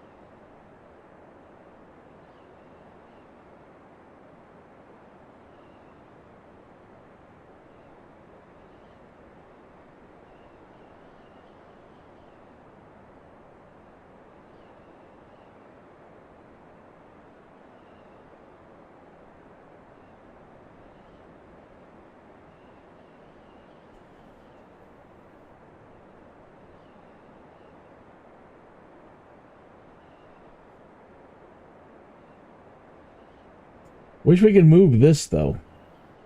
You know, we've got the sidebar over here. We could get these controls on a sidebar there.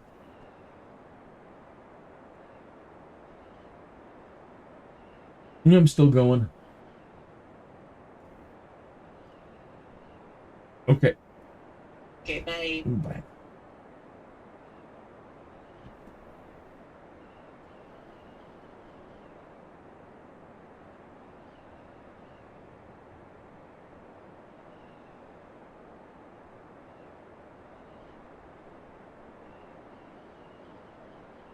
Roskilde Cathedral, In the city of Roskilde on the island of Zealand in eastern Denmark, is a cathedral of the Lutheran Church of Denmark. The cathedral is the most important church in Denmark, the official royal burial church of the Danish monarchs, and a UNESCO World Heritage Site. This is due to two criteria. The architecture of the cathedral shows 800 years of European architectural styles, and it is one of the earliest examples in Scandinavia of a Gothic cathedral to be built in brick. It encouraged the spread of the brick Gothic style throughout northern Europe. Constructed during the 12th and 13th centuries, the cathedral incorporates both Gothic and Romanesque architectural features in its design. The cathedral has been the main burial site for Danish monarchs since the 15th century. As such, it has been significantly extended and altered over the centuries to accommodate a considerable number of burial chapels, and the many added chapels show different architectural styles. The cathedral is a major tourist attraction, bringing in over 165,000 visitors annually. Since 1995, it has been listed as a UNESCO World Heritage Site due to its unique architecture. A working church, it also hosts concerts throughout the year. That's interesting.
Come on. Trying to get it fine-tuned for a screenshot.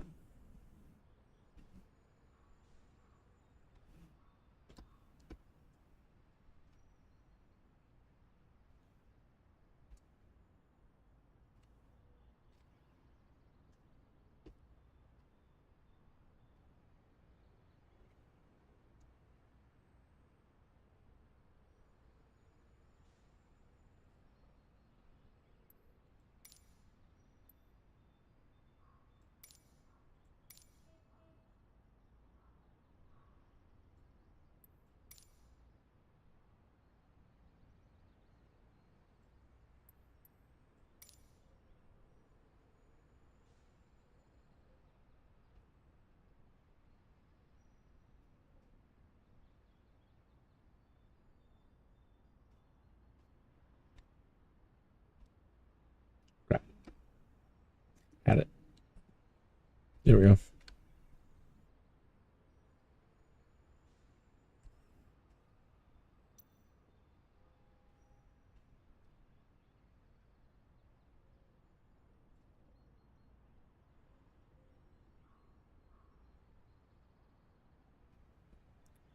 Very pretty. All right, what else is in the area here? We have the cathedral. Then just down the road from it, a racing ring. Roskilde Ring was a motor racing circuit in Roskilde, Denmark. It hosted the Danish Grand Prix between 1960 and 1962, with non-championship Formula One races in the last 2 years, which were won by Sterling Moss and Jack Brabham. His circuit was opened in 1955 by businessman Paul Thulstrup as a short 0.670 kilometers track, becoming Denmark's first permanent road circuit.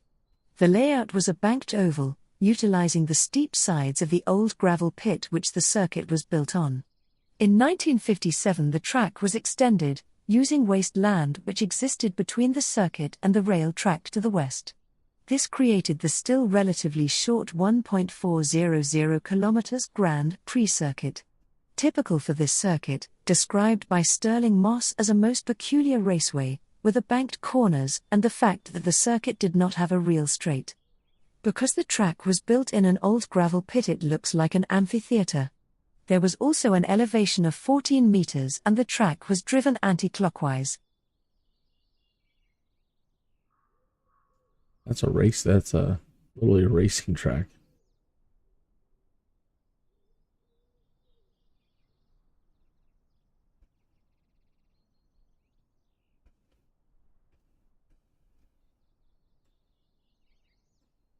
Musicon is a district of the city of Roskilde on the Danish island of Zealand. It is being developed south of Roskilde station in an area of 250,000 square meters where a cement factory once stood. Roskilde municipality is developing a new district centered on creative cultural associations and institutions. Although planning extends over 15 years, there are already many activities and events in the area.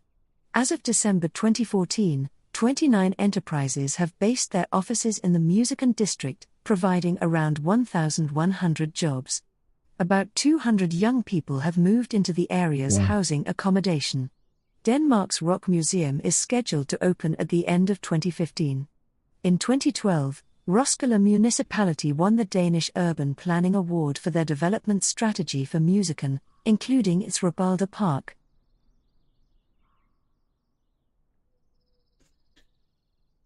To me, excavation work, some people like it's a blight. I get it, but at the same time, sometimes excavation work is far out. When you think about, what they're digging, but then the structures that they make in the digging itself, you're like, man, that you're gonna build into that area. How cool! Some of these shapes that you folks are making, the terracing and da da da da da da. Because it can all be built over. It's a scar, it's a blight. It's neat. Neat land work.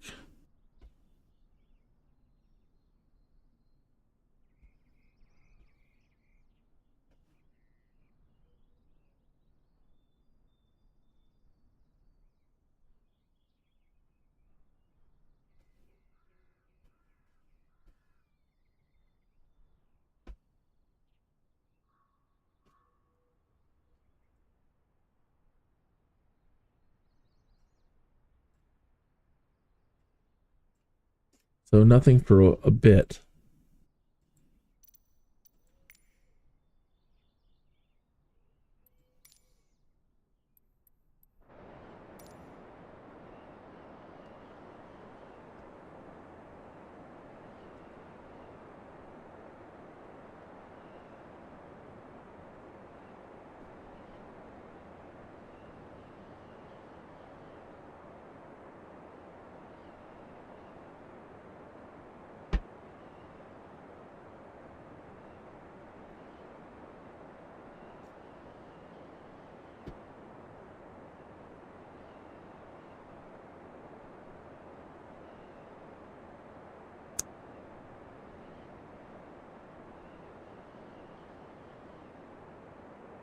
So, on a different tangent, tonight I'll be back to playing Manor Lord.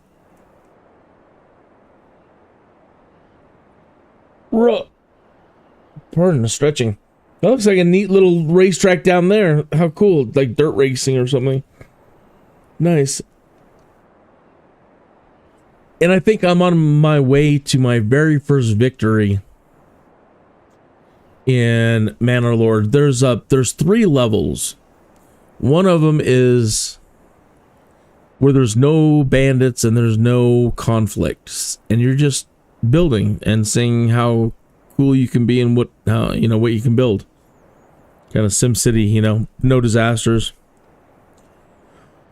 And then I think the middle one is called, I think it's Keeping the Peace or Restoring the Peace or whatever it is, and you have an evil baron on the other side of the map, and he's going around collecting all the territories and you've got to eventually stop him. And there are also bandits on the map. And then the third one is challenge, conquest, and you need to build an army as fast as you can because bandits are going to keep popping up every season and come after you. And at the same time, you need to build yourself up to a strong enough civilization, and you've got to conquer every territory on the map. So in order to get to be able to take over another territory,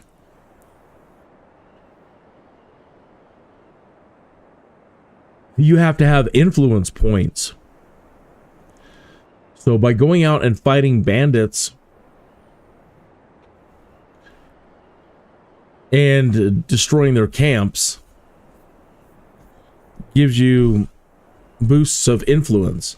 Once you've acquired 1,000 influence, you can then claim a territory. So I'm trying to think here. It's probably 9 or 10 other. Garden City, Denmark is a truly unique and eco-friendly urban planning initiative. The circular garden city consists of clusters of houses that are strategically arranged to form circles. This gives the city a breathtaking aerial view. It does? The Garden City was built in 1964 when the I don't see cycles. municipality of Brøndby signed off on the creation of the getaways. The design is based on the layout of typical Scandinavian villages that date back to the 10th century. Besides community gardens around the area, the houses in Brøndby have huge amounts of land for yards and luscious gardens.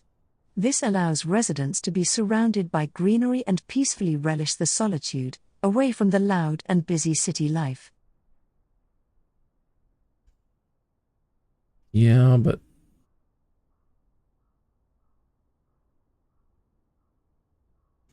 still have all those people around you.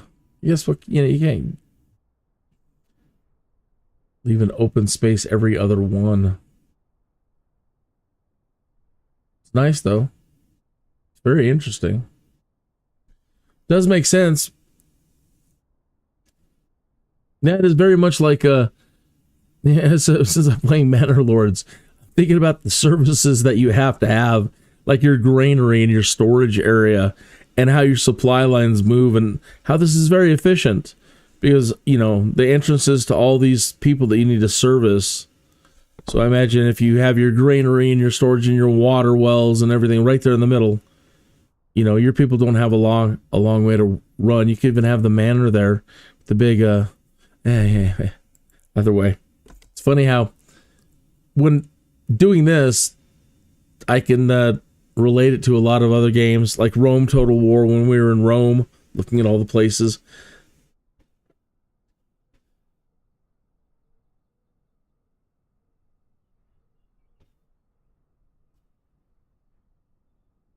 Looks like they were making basketball courts down there.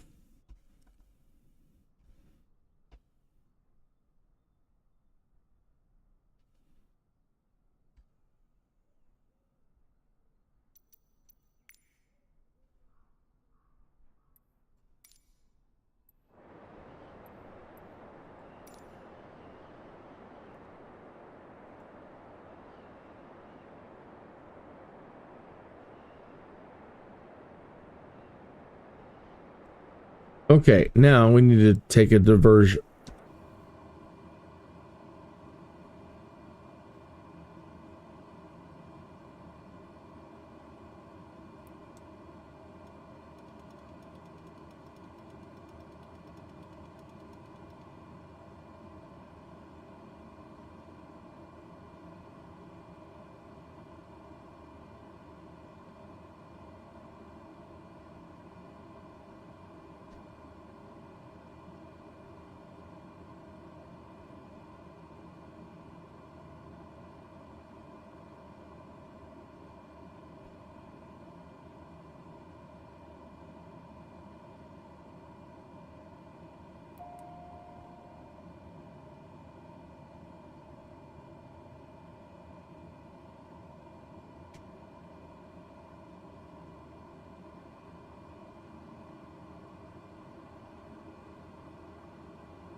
Tivoli, also known as Tivoli Gardens, is an amusement park and pleasure garden in Copenhagen, Denmark. The park opened on the 15th of August 1843 and is the second oldest operating amusement park in the world, after Deerhavsbakken in nearby Klompenborg, also in Denmark. With 4.6 million visitors in 2017, Tivoli is the second most popular seasonal theme park in the world after Europa Park. Tivoli is the fifth most visited theme park in Europe, behind Disneyland Park, Europa Park, Walt Disney Studios Park, and I don't see it. It is located directly in downtown Copenhagen, next to the central rail station for the city. Yeah, here's the rail station. I'm looking for something like, man, that's a nice building over there. Now the drone's all slow again.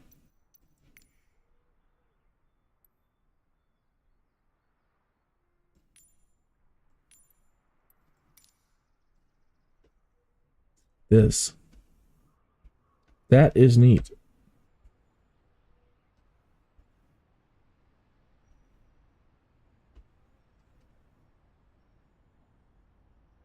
Oh, I love all the patina buildings, and now I'm starting to see something that looks like a roller coaster over here.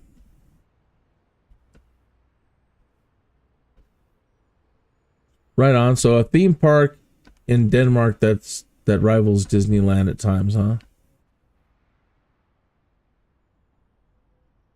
That's fine, as long as people are having fun. No rivals.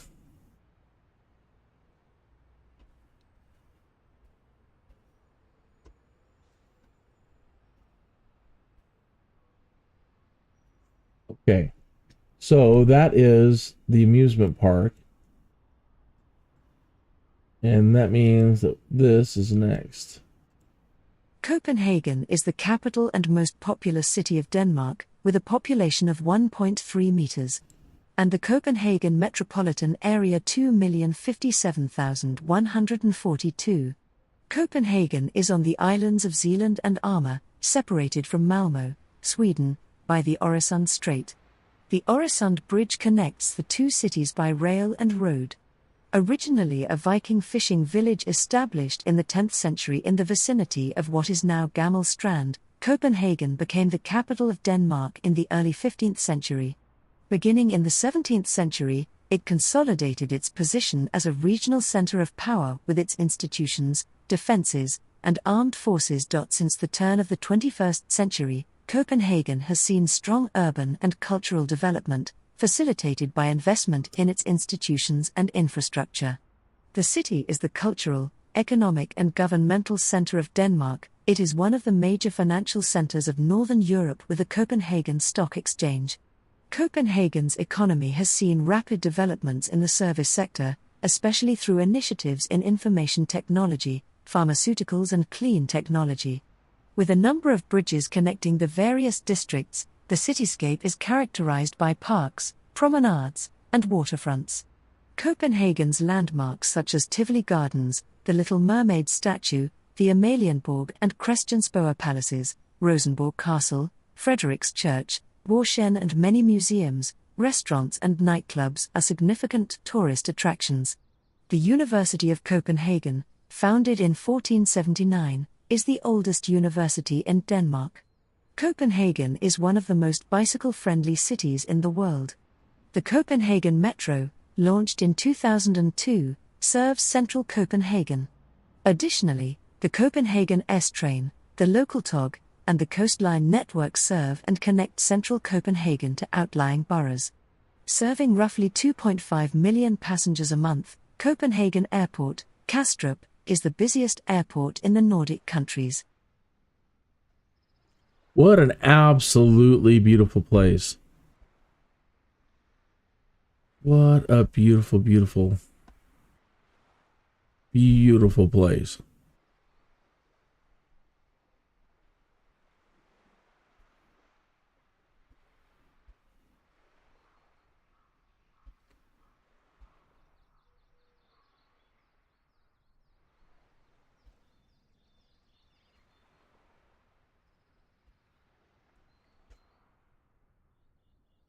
Another big old metro station on this side.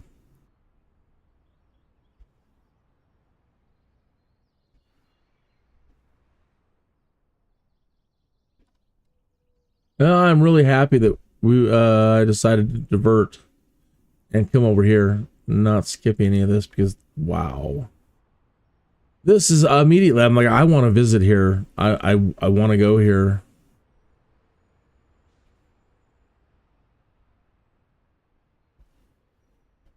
This I would like to see in real life. Mom, it's asking me, don't you really want to travel? And I'm like, yeah, well, I'm doing it. It's not real. I'm like, yeah, but I'm seeing it. I mean, I'm gonna go see it, and then if I like it, maybe I'll want to go there. And this is one of those instances where, yeah, I like this. I think I'd want to go here. I want to go someplace and not enjoy it because it sounds fun.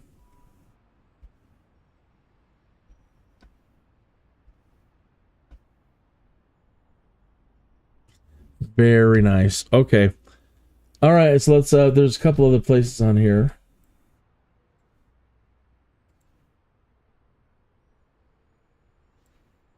Rosenborg Castle is a Renaissance castle located in Copenhagen, Denmark.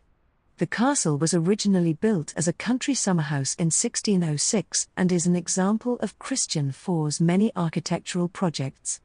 It was built in the Dutch Renaissance style, typical of Danish buildings during this period, and has been expanded several times, finally evolving into its present condition by the year 1624. Architects Bertal Lang and Hans van Steenwinkel the Younger are associated with the structural planning of the castle.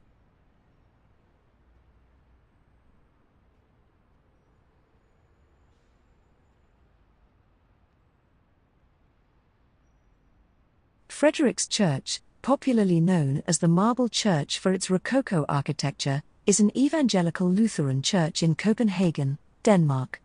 The church forms the focal point of the Frederiksstaden district. It is located due west of Amalienborg Palace. The foundation stone was set by King Frederick V on October 31, 1749, but the construction was slowed by budget cuts and the death of Ejgft in 1754. In 1770, the original plans for the church were abandoned by Johann Friedrich Struensee. The church was left incomplete and, in spite of several initiatives to complete it, stood as a ruin for nearly 150 years.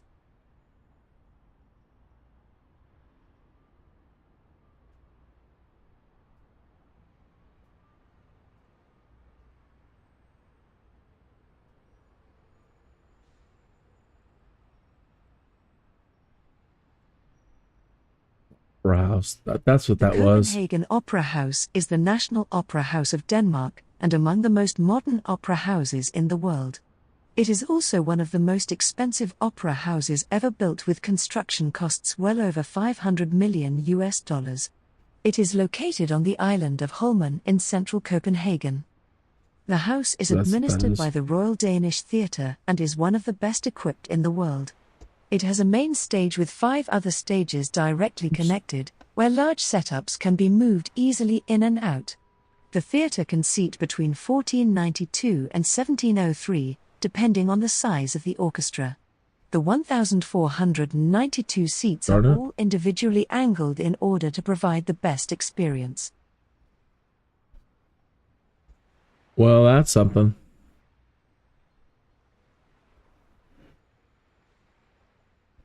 All right.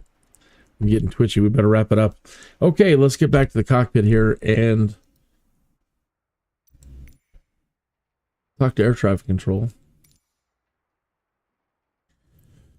EKCH.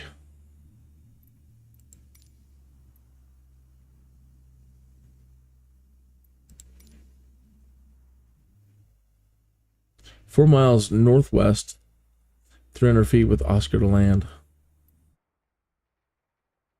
Left traffic runway 30. Gipton.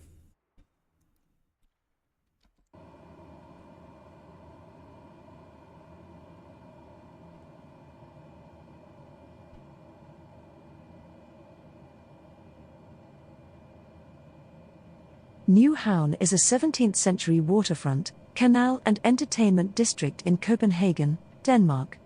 Stretching from Kongens-Torv to the harbour front just south of the Royal Playhouse, it is lined by brightly coloured 17th and early 18th century townhouses and bars, cafes and restaurants. The canal harbours many historical wooden ships. The northern side of Newhown is lined by brightly coloured townhouses built with wood, bricks, and plaster. The oldest house, at number 9, dates from 1681. Between 1845 and 1864, Hans Christian Andersen lived at number 67, I'll be where a darned. memorial plaque now stands. From 1871 to 1875, Andersen lived at Newhown 18, which currently houses an Andersen-themed souvenir shop. The southern side of Newhown has lavish mansions lining the canal, including Charlottenborg Palace at the corner of Kongens-Torv.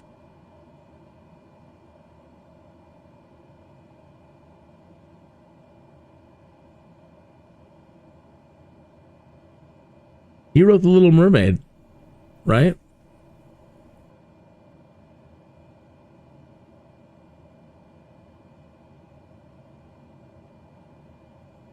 And I had said earlier, one other town that we were in, I thought it was where Hamlet was, and I was stupid. No, don't know what my brain was thinking that day, but Hamlet was in Denmark, here, over at one of these castles, basically, in the area.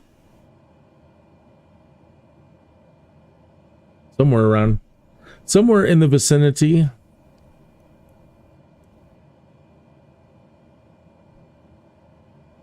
All right, let's get our landing lights on. Let's put our throttle up. Put our conditioner up.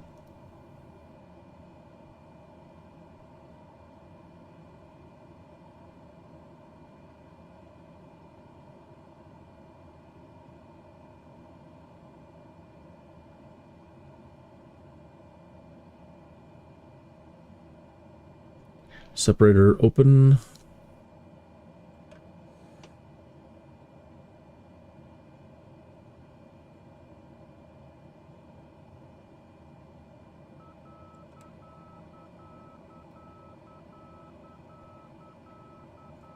Marker, beacon marker.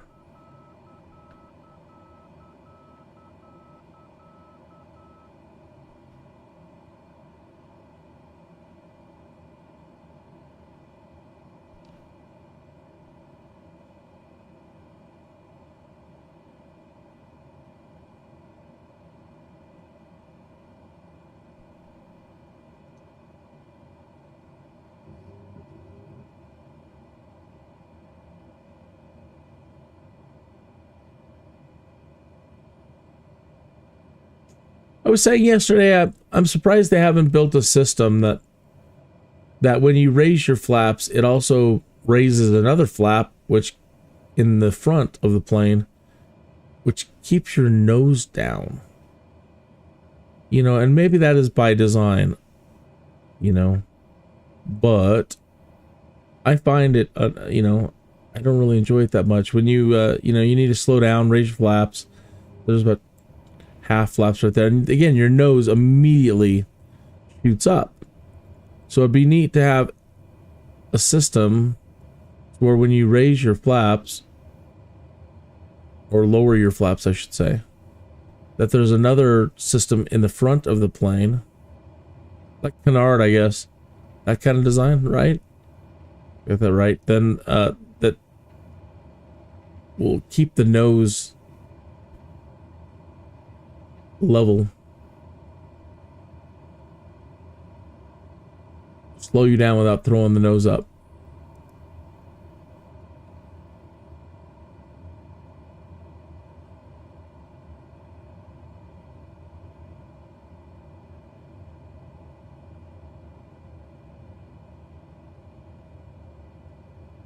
Gonna bleed off that speed.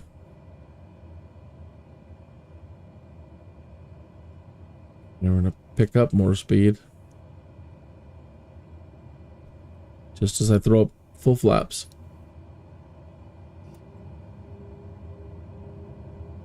See, on that full flaps, look at how far the nose goes up.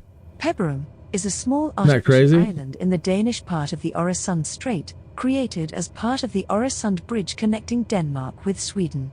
Peberum is close to the small natural island of Sultan and was named to complement it.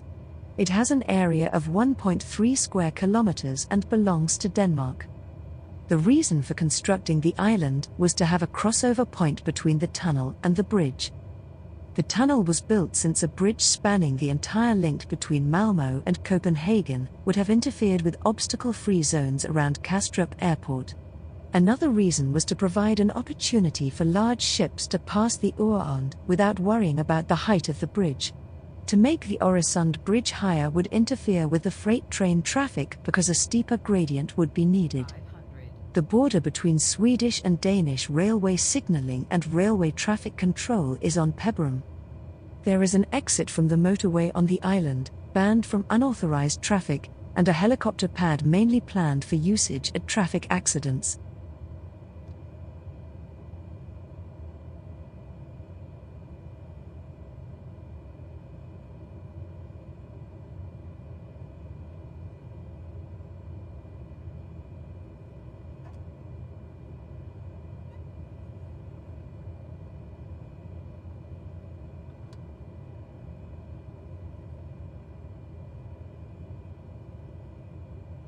National Aquarium Denmark, Den Blå Planet is a public aquarium in Denmark.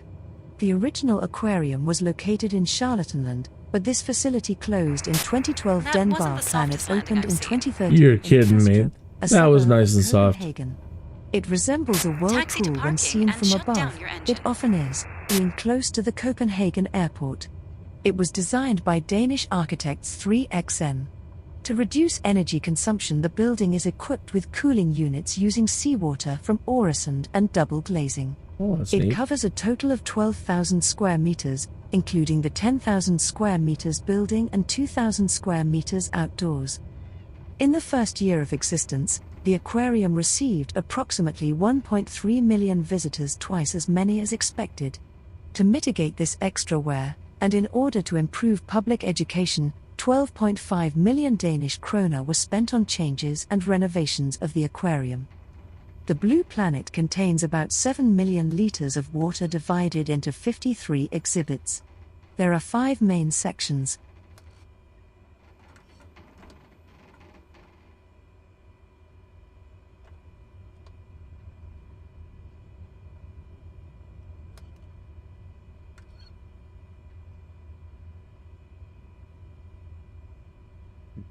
Do.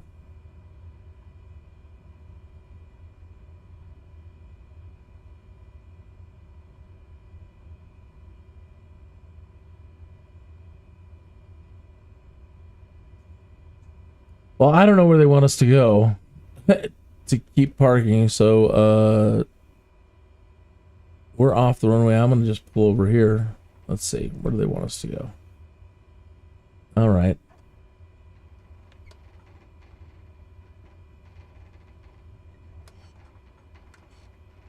One in Denmark.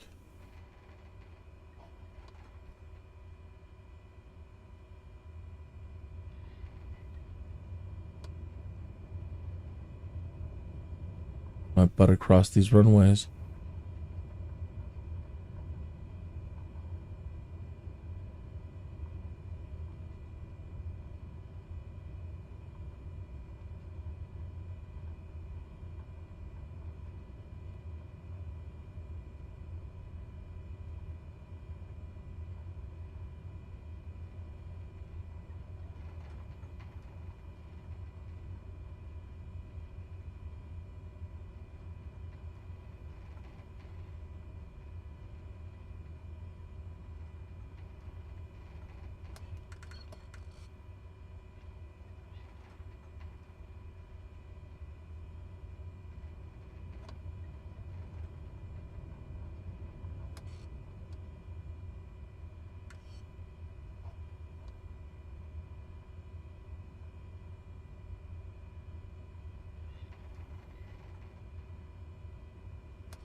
Easy.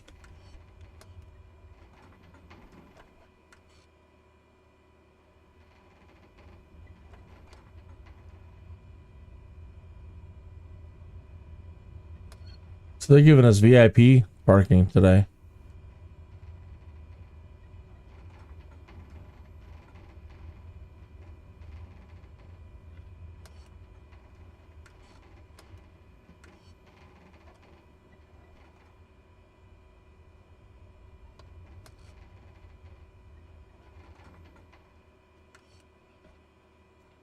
Good enough for you, huh?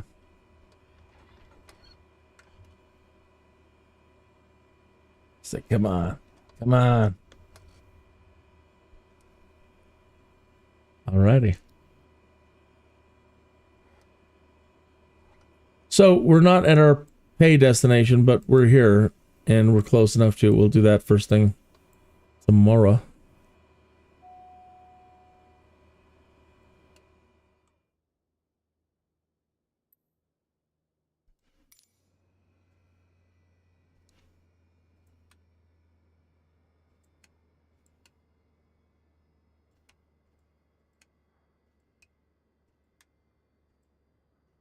Looks like everyone is on board, pilot.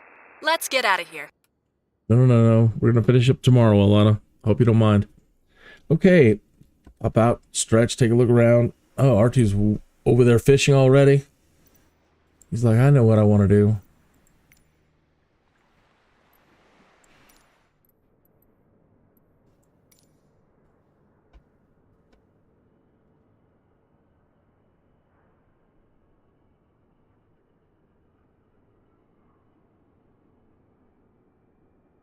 Wow, yeah, so pretty big airport, pretty busy. I don't have the traffic on, but I mean, look at this place.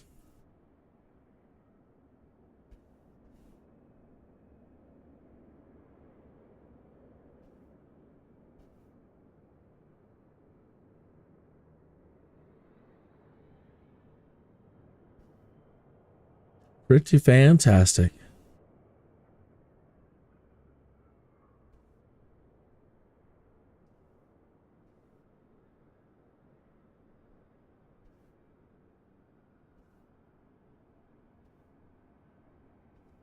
All right, it's a good place to end for the day. So let me yeah.